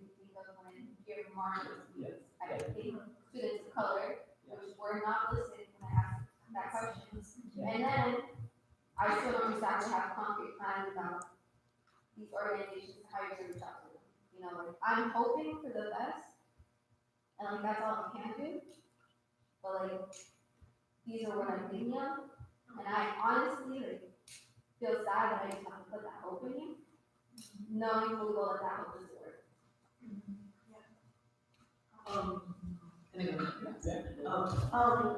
Assuming that this referendum goes through, who would ultimately decide, how the money will be spent?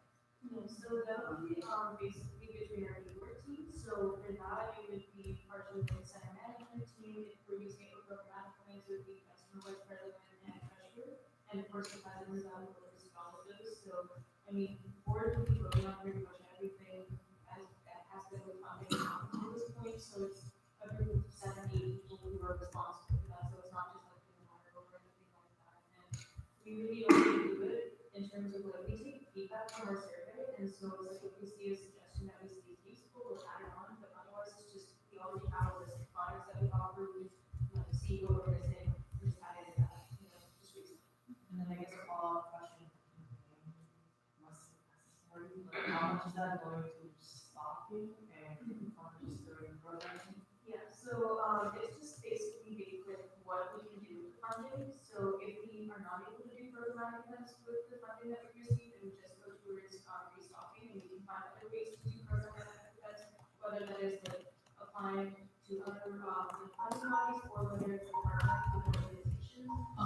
Question, I don't know if Robert can ask this, like, is there like, restriction on how the referendum money will be used? So government is used pretty explicitly to supply, specifically the school supply and hygiene products, which we talked about earlier, like the bulk of the cost. So that's what they would be used for. So it's pretty restricted in terms of supply and center. But is there flexibility in terms of like, if during the same case of needs and loss all the time? Yes, so it's broad enough where it's like broadly, my impression is it's broad enough for like school supplies, hygiene products to be interpreted as literally menstrual hygiene products, toothpaste, shampoo, and then school supplies, anything as well. So, but it was that. And also I would say too is that like Jonathan is state council said that like the project liaison director wants to help with like that process of outreach to communities as well, because they have history of doing that. And then also making sure the money is being managed well too. So I don't think it would be something just done internally within the board. Like the PLDs or CSC obviously are involved in that process as well too. If the money is there. So. Also, Joanna, if I can speak to your question a little bit, I mean, it, like, right now, this is consistent with, what we're looking for in terms of cost, we both towards the outreach and we work growth and health as much as possible. Like, we just haven't been doing as much outreach as possible, we just been personally focused on trying to secure funding for resource center, and we just haven't had basically nothing. And so I will say that that's on us, like, that's completely our fault, that's the great one that you can we should work on that. It's not just like offer regardless of what, that's our fault for not doing that. But I mean, if like it comes to the point where, we've grown so much that we need more funding, I think our next step would maybe to be to recommend that if possible, because this is something that's like by students. And I mean, again, it's like, it's a measure of accountability in that sense as well, because we would have like left students know that this is something that they're using, but it's not something that they should take advantage of in that sense, so it's like, that is capable of thinking of when we discussed it, but I mean, we don't know exactly what we know. The time did expire, so this is an urgent question. Yeah. Can I motion? Yeah, you can. Motion to put, Oh, yeah, sorry. Okay, so you want to, so I didn't put it on the video. No. What?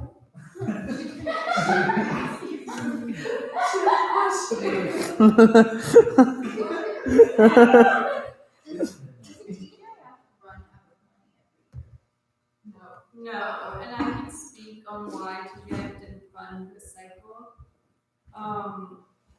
We wanted to see improvement in like the products they offer, and also TGIF from what I just can speak on this, but what I knew for last, just repeat? Okay, I know TGI last year funded for the development of the space, like if we gave 10,000. Wow.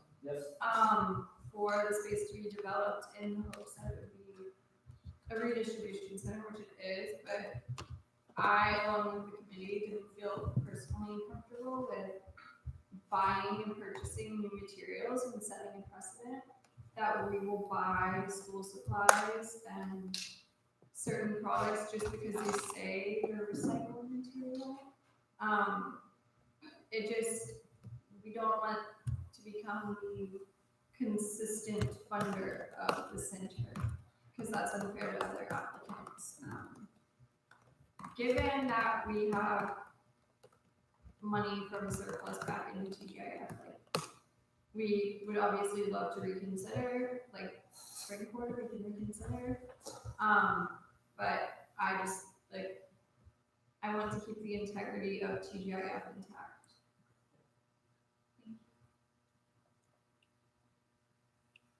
Deliberations, so, yeah, I think that's a clarifying question. I think the reason last time she said about how if they need more money, they will just increase their revenue. I think I really hate that idea, and I've always hated it, just like moving to position, just on top of the referendum, because going to this institution as a marginalized student, I see the consistent, like, lack of support from marginalized communities, and I'm literally sitting here fighting tuition hikes, and I'm also here asked to vote and support more tuition fees for students. Like, for me, that's always been very difficult, and like, it's $1 per student, but like, that makes a big difference when you have 32,000 students. So like, I would really hope that they don't fall back on that option, but that's also not up to me at all anyways, because literally there could be 4 people, or like 4 years from now, different council members, different seniors, will the exact opposite way and continue to like fund what they've been funding, and our community continue to be underserved unless student leaders are sitting there with administration fighting for their needs. It does go beyond like the scope of council, unfortunately, because we're in an institution, but we don't have the power to like make institutional change like that. So I guess for me, this is fine, but this is also why I'm pushing very heavily for minorities, marginal communities, underserved communities to be prioritized as much as possible, because I mean, the people who can pay an additional $1, like, probably don't need it, but the people who definitely need it more are the ones who don't even have the resources to do it. So I really, really want that to happen. Yeah, okay, right in there. I think that's a really good point, and it's why I asked the question earlier as to like the other funding bodies, like in the first discussion. One thing I think that we should consider after, if we decide to put this on the ballot, is looking at the rules for the other funding bodies and seeing if we can put stipulations in saying that if you receive money from like an institutionalized referendum, you do not have access to like funding bodies for like other student organizations that are not like that, because I do think it's fundamentally unfair if you're getting like if you have earmarked money every year coming to you and every other student organization is dying to get something, like you're dipping back into another pot that really shouldn't be yours. Yeah, I would say, I think one of my biggest concerns, and like, I think Robert kind of touched on this, like you had mentioned, there's like an internal board, but I would just hope that there's like a mechanism in which like, we're constantly seeing where that money is going, because even now, we're like, that's the reason why we're releasing a letter, like, we don't know where money is going, like, over $2 million is being allocated of student fees, and we don't know where it's going, and I think like, what Joanna's saying is like, something that's really, really frustrating, because, you know, for those of us that log on to our Growing Bill and look and see where all of our money is going, and then we're looking at our student experience, like, I'm not seeing any of this like coming to fruition or that's fruitful for me. I think that can be like a really frustrating thing, especially with something like this that's meant to help like the most vulnerable students.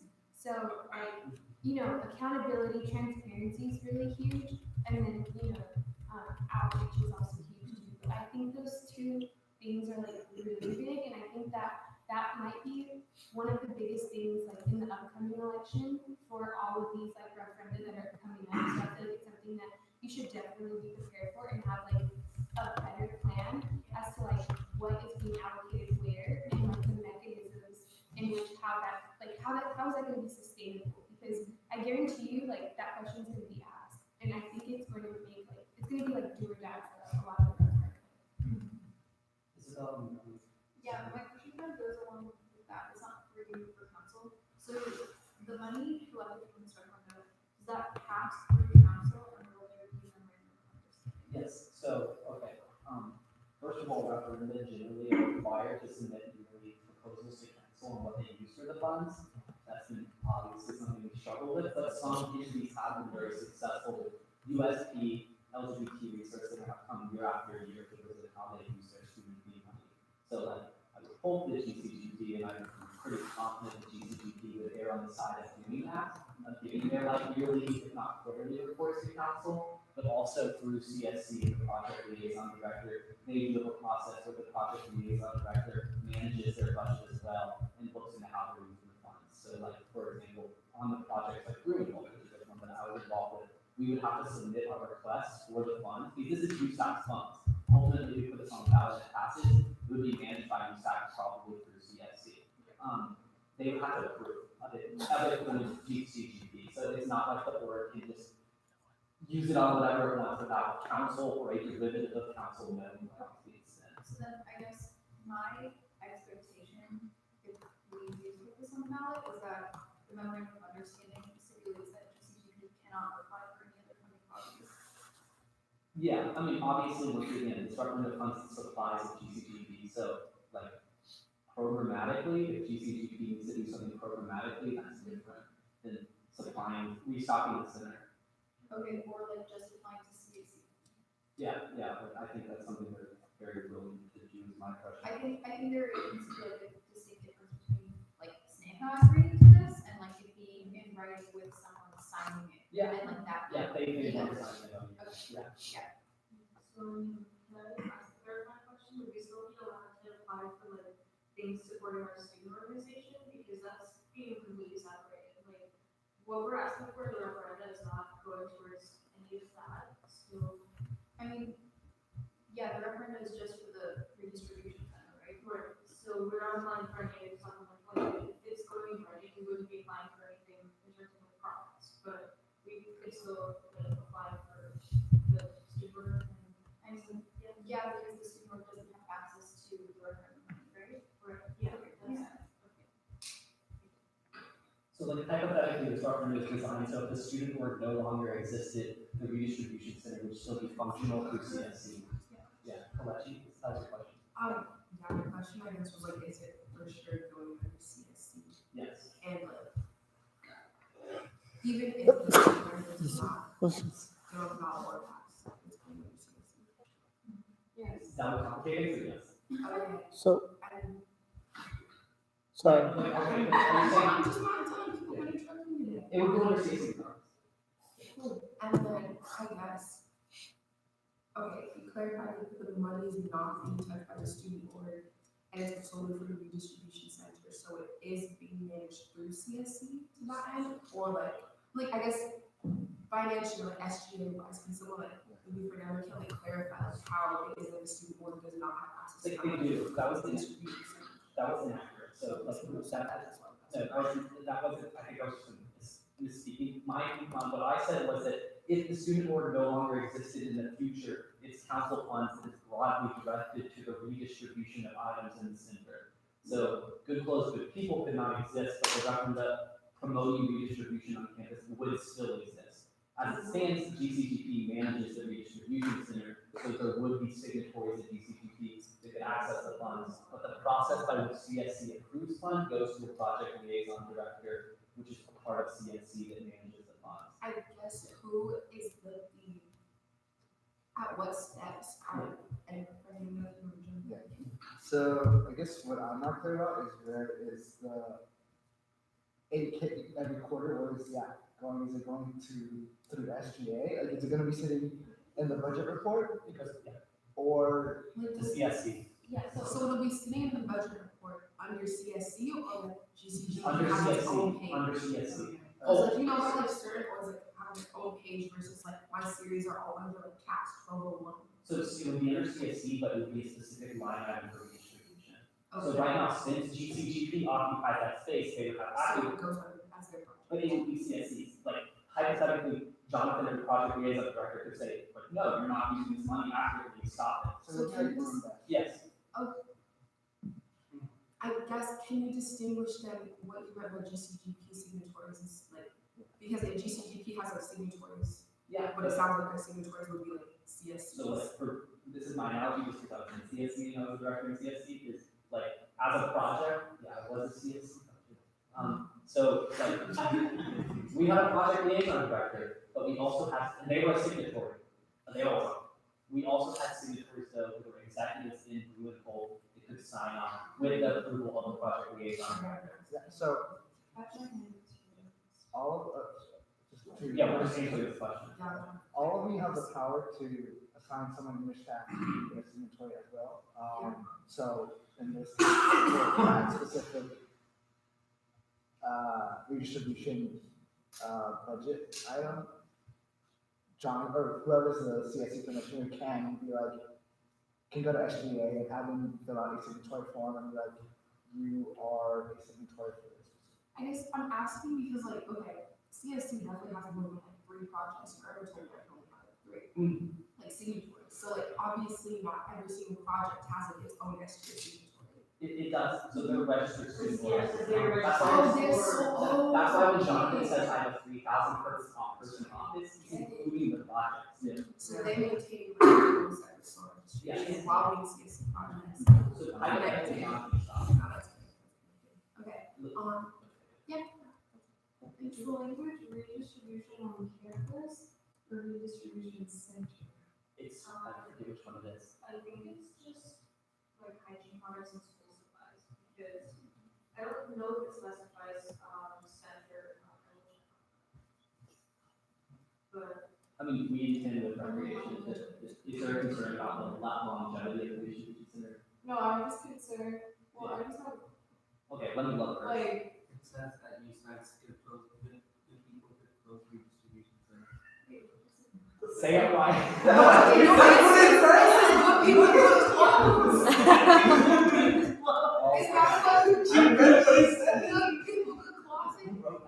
People.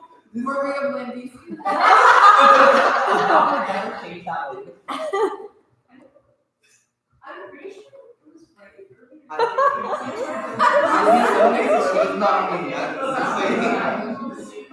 That's why I hesitated. I was like, don't push it to me. That's why I hesitated. Okay, we did change that, but it's not what we used to be considered thing. And like, that's because we work with the unit, like they intend for the center to be around, for a while. Whoever has an access to check.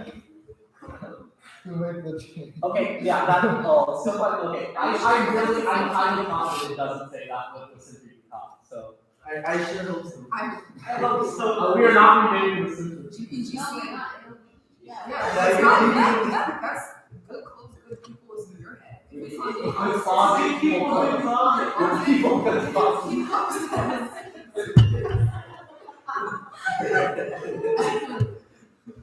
Good closet. Okay, we didn't finish one question. Is that answer? No, I motion, I just have a bit of time. Okay. I guess this is, I just want to clarify, like, this is kind of the first of its kind in that, like, it's a student organization, like, it's not like USAC. This is, or I mean, like, it's not currently UCC, but like, we'll be UCC, but still, it's just like, none of our projects have received referendum funding, like, direct to them only for them, or like, more time was like, much more towards like, a regular student organization, but receiving referendum funding. Yes, you want it to different, like the. Well, I think we should challenge it and we should like turn the narrative away from being like student policies and stuff, because this is center. Yeah, because theoretically the center could exist without. time in policy. So we're not abolishing GCGB, what this does do is. Wait. No. No one was serious about policy. So we're defining it as a USAC project. Yeah. It still is like the first. Yeah. Like, it's scary, it's scary when it's cool. That's interesting, so let's. So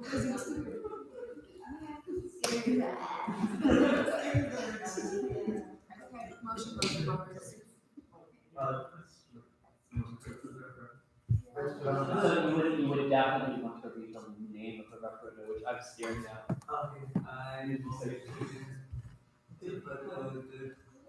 Good clothes, good people, referendum on the top. I second. Okay, all in favor? 1, 2, 3, 4, 5, 6, 7, 8, 9, 10. Oh, I'm scared shitless. My motion is. Good. So we did it. Okay, can I read first? My motion is to approve the motion passes.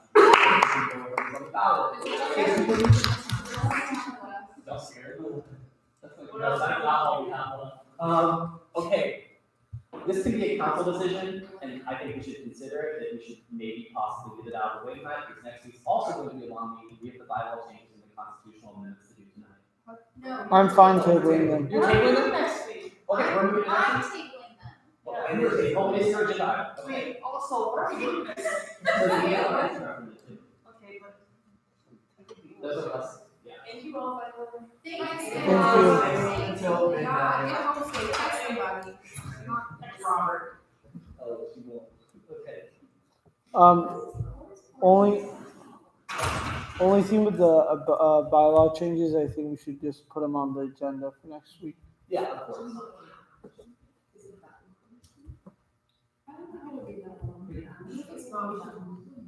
Yeah, I don't know, we adjourn. What are we trying to do? Are we adjourning?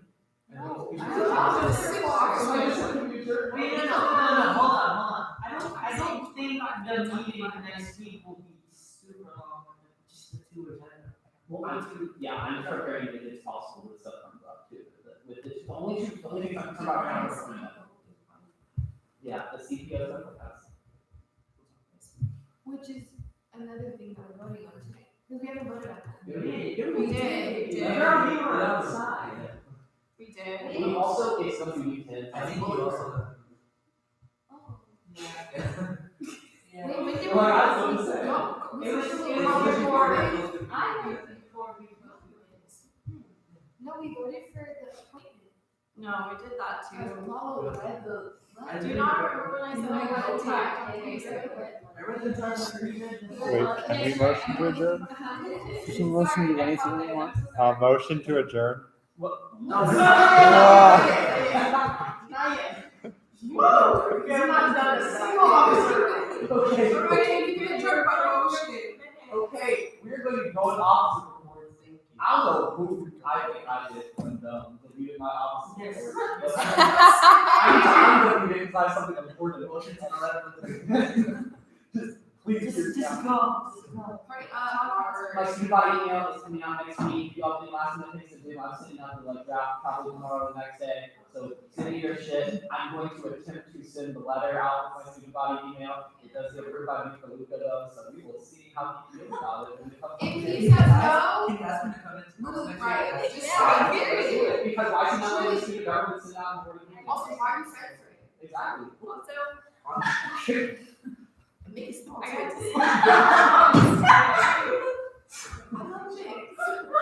So this is what I decided. I'm going to attempt to send that letter separately as my priority for my student government email this quarter, is because that letter is incredibly important. I think we all know why it's important. If you question why it's important, please talk to me outside of it.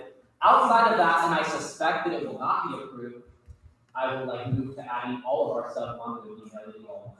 Can somebody tweet the letter and then I'm gonna quote tweet with that real Black China said embezzle.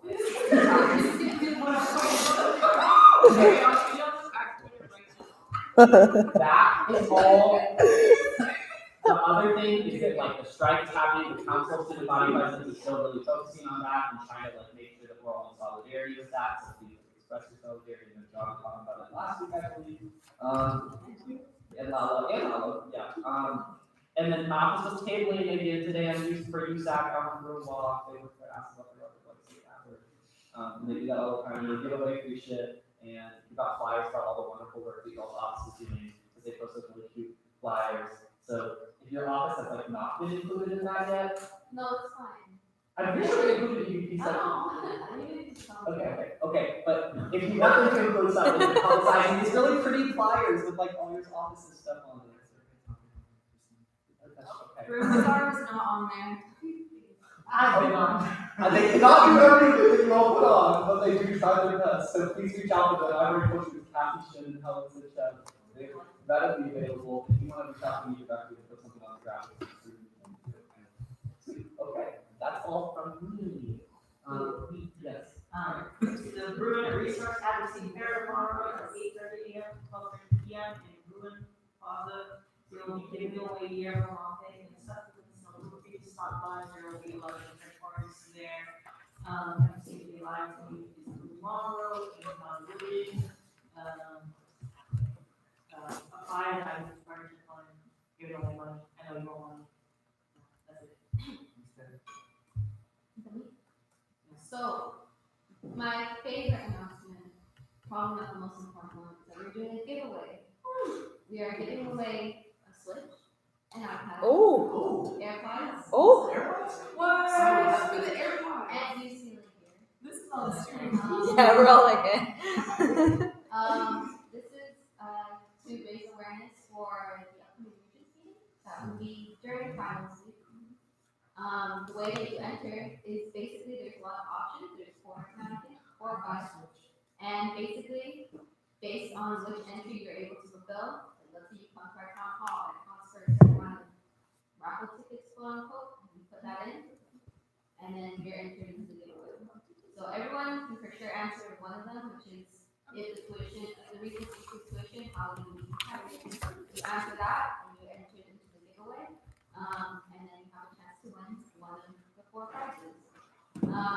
So if your options could share that, it would be really, really amazing. Because we're trying to raise as much awareness as possible.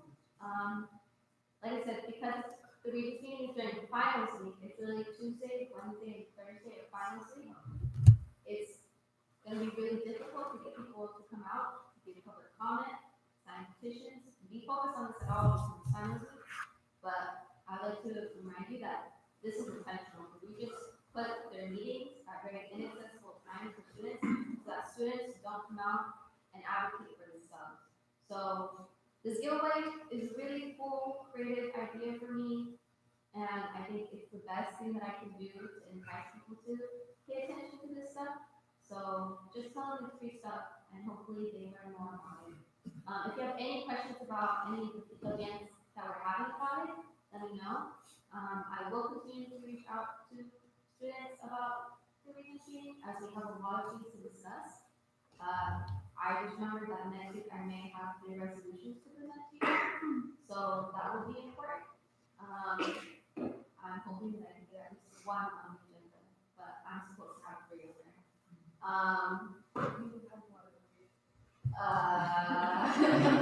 So there's that.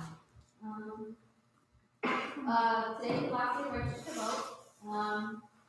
Really cool to see the work that we've been doing. Y'all saw the video that we posted. That was also a really cool collaboration with Lisa and Lilith. I felt glad that I could organize the applicants in some way. Because they're completely disconnected most of the time. So I'm just happy that happened, period. And lastly, another important thing is after Friday of finals week, we'll be going to the student lobbying conference. That is 3 days long. It'll be Saturday, Sunday, and Monday. If you want to come to Sacramento with me to go lobbying for tons of different things, basic needs, more funding for tuition, financial aid, all of those things and more will be discussed. And you can go after, of course, if you want something to do during spring break, if you want to travel. Any other activities? There are other activities to do there as well. Apply and encourage other students to apply. And that would be really great. That's it. You have 1. Hello. I completely know what I was gonna say. For our UC Pass survey, thing we're trying to partner with something that's going on with Cola. Obviously, those two issues are very closely tied together. So I'm also setting up a meeting with Zach, the GSA president, to kind of like talk about that and also hopefully get in like the code for all leaders here at UCLA. See like if there's any way we can collab with each other about that. So that should be coming up sometime this week. And it just depends on like when everyone's schedule works out. Last week I had meetings with both Cats and Nick DeLuca for both for like our two different platforms, and those meetings both worked really well. Got a lot of feedback that will hopefully be implemented, and or a lot of feedback that would be implemented into the initiatives we had, and then hopefully put into place and finalized with admin sometime early next quarter. I have a meeting next Monday with Pat Turner, Susan Beasy, and some folks from academic budget and planning about study list fees. Should be good. I'm not too much work for that, but I have to do what I have to do because they just gave me a date last minute. And there was another thing I can't remember. Oh, it's just the screening tomorrow, 6 to 9 in the NEB auditorium. Free food. It's a movie about three people going to visit a problem. 2 disabled, 3 disabled people going to visit a problem to lose their virginity and those different experiences and all that. Disabled people of color. Disabled people. Surprised to see it from the White Council. There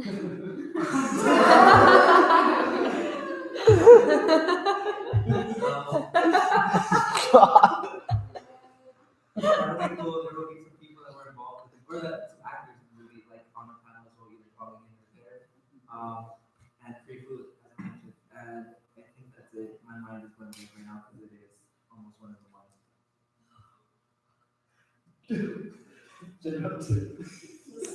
All right, it's late. Same stuff as last week. Continuing to work on that. All right, next.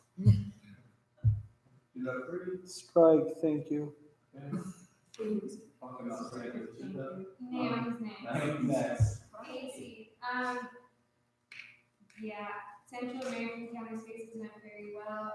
We have an International Women's Day event that my staff wanted to plan on Monday, so we're doing that. Yeah.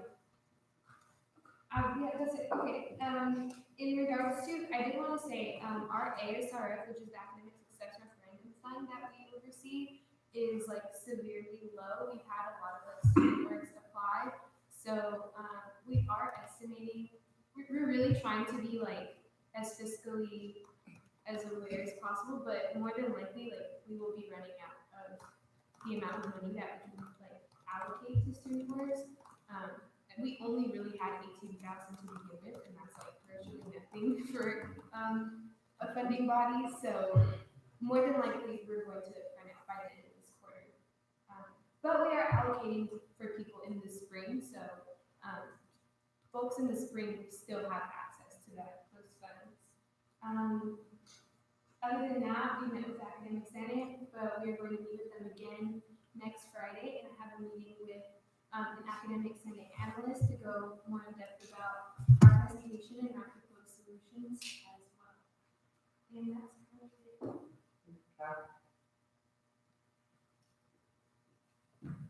Hello, everybody. No, Tuesday. There's work tomorrow. Sure, there is. It's Wednesday. And there's work tonight. Like Jared's. We had explosion on Friday, and that was really big and really good. I don't want to talk too much about it 'cause it's late, but it was the biggest like hip hop explosion I've seen personally, and like all of our admin people had very good things to say about it. So that was great, even though our artists gave you a lot of scraps. For now, things are quiet in camp. All our big stuff is coming up this week, so catch us up real fast. Hi, hello. Busy day tomorrow, Room Bazaar 9 to 5 in Room Plaza. We have a meeting with dining execs and Josh O'Connor, I think will be there. Who knows? To discuss Ozzy. The director of dining was super rude to my project director, so please give him flack next time you see him. Students should never be disrespected. We're just trying to advocate for what they believe in. That being said, we're meeting to discuss Ozzy, which is exciting. Yeah, I probably will, honestly. My project director felt very demoralized when she said she's been working on this for 2 years and she like was really upset and crying and was like, I don't want to do this anymore. So you need to see it. Anyway, film screening, like Lola mentioned, I'm super stoked. Like you said, the actors of the performance will be there, and the director for the panel, and then the guy who the movie is based off of, he lives in the UK, but he's Skyping in. So it's super exciting. It'll be fun. There will be free food. Next week we're doing an AACX Fact Studies Base, I think. I'll have more details on that later. Yeah, that's it. SWC. Actually nothing for me this week, other than that, Health for Heritage Week went like super well, and like attendance was as expected, like around double the attendance of most of our events, because there were like two or more organizations involved. So that was really awesome. And I'm just really proud of my staff. And then I have one thing from Shahama that she wanted me to mention. It is a march. It's like a rally in solidarity with groups impacted by Hindutva, fascism in India. And like Hindutva is basically like this hugely problematic ideology and belief that's like Hindu extremist and like Hindu nationalist. And the government in India currently is like, sorry, I like literally don't have words right now, I'm so tired, but the government in India currently is like ruled by a majority of this party that is Hindu nationalist called the BJP. So if you guys have heard about Modi, he's our prime minister, and he is like incredibly oppressive and problematic, and like the Hindutva movement targets the lives of marginalized people such as Muslims, Kashmiris, and Dalits, which are like untouchables, which is the lowest caste in the caste system in India. And so there is a rally at the Frary Fountain on March 5th at 11 a.m.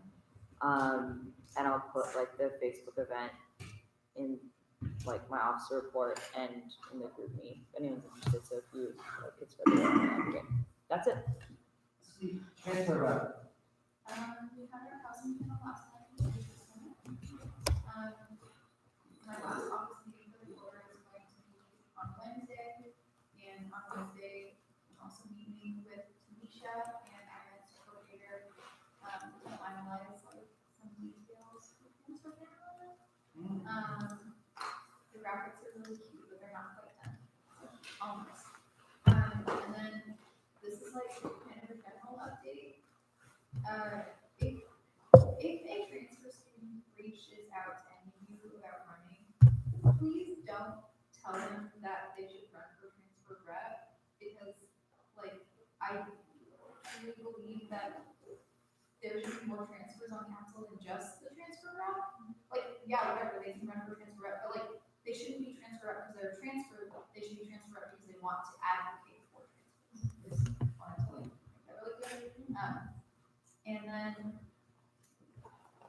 external governance review, I like briefly talked with Tom about like the finances for that, and we have like $4,500 in discretionary, and an external governance review is like $30,000. I know it sounds really expensive, but like this is something that you traditionally get done like once every 10 years, so like 4,500. Yeah. So I know it like $30,000 is a lot of money, but this is something that you traditionally only do like once every like 10 years. So like it is an investment for like the health of our student union, which is something that we have had multiple conversations about, how like this is not like functioning really well, and you know there were a lot of issues with it. So I'm gonna try and like find a way to finance this, because I do think it's really important, and like if it doesn't happen this year, hopefully next year's council can like set aside surplus or something. But those are my things. Awesome. Okay, with that, I think we just have admin reps. So Josh, you got anything for us? I have 4 updates. Sent an email to the 600 student leaders on the Hill about the USAC elections, to get involved, share information, do not take side, or do not represent a candidate in their professional role. Covell will close at the end of this quarter, will not be open until next fall, so if you need to get your Covell food, get it now. With that, Ramadan will move to feast, and kosher will move to dinner. So both of those meals are traditionally served out of Covell, so that does move those locations up. So who's going to make all the pasta? Pasta is moved to dinner. That came up as well. Pasta's so good. Yes. Sweet potato fries. We also Or the shoes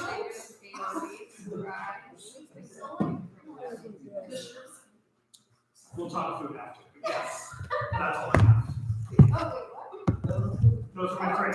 Oh, those are my four. Yeah. Okay, I'm adjourning meeting at 12:45. Oh, sorry, Fernando. I'm so sorry. I disrespected you this way. Yeah. I'll do the list of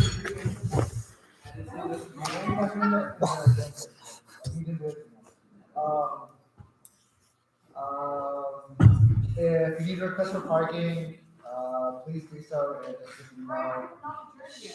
And also, fill out the questionnaire if you have notes on it. Thank you, Fernando. Thank you, Fernando. We're adjourning at 12:45 a.m. For good and welfare, let's all just say one word about how we're feeling. Nice. No, that's not my word. That's not my word. Oh, okay, let's start over here. Josh. I'm tired. Good night. I'm excited. I'm feeling rough. Angsty. Stressed. None.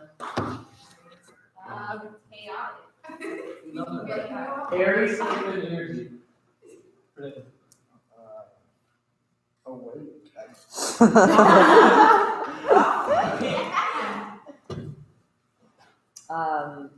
Drained. Headache. Almost asleep. Almost. Good night, everyone. Thank you. Take care of yourselves. Yeah. Yes, yes. My office? Helen and Catherine. Okay. Helen, Cynthia, and Catherine Shin. Yeah. Can I add the little talk flyer for that? Yeah. Yo, I'm gonna email. No, I'll text you about normal. About what? Your normal. Okay, it's just like Oh, you told me. It'll just be like one line. Do you want me to registration link? Registration Link. that would be good. For the email, right? And yes. Yes. Send it to me.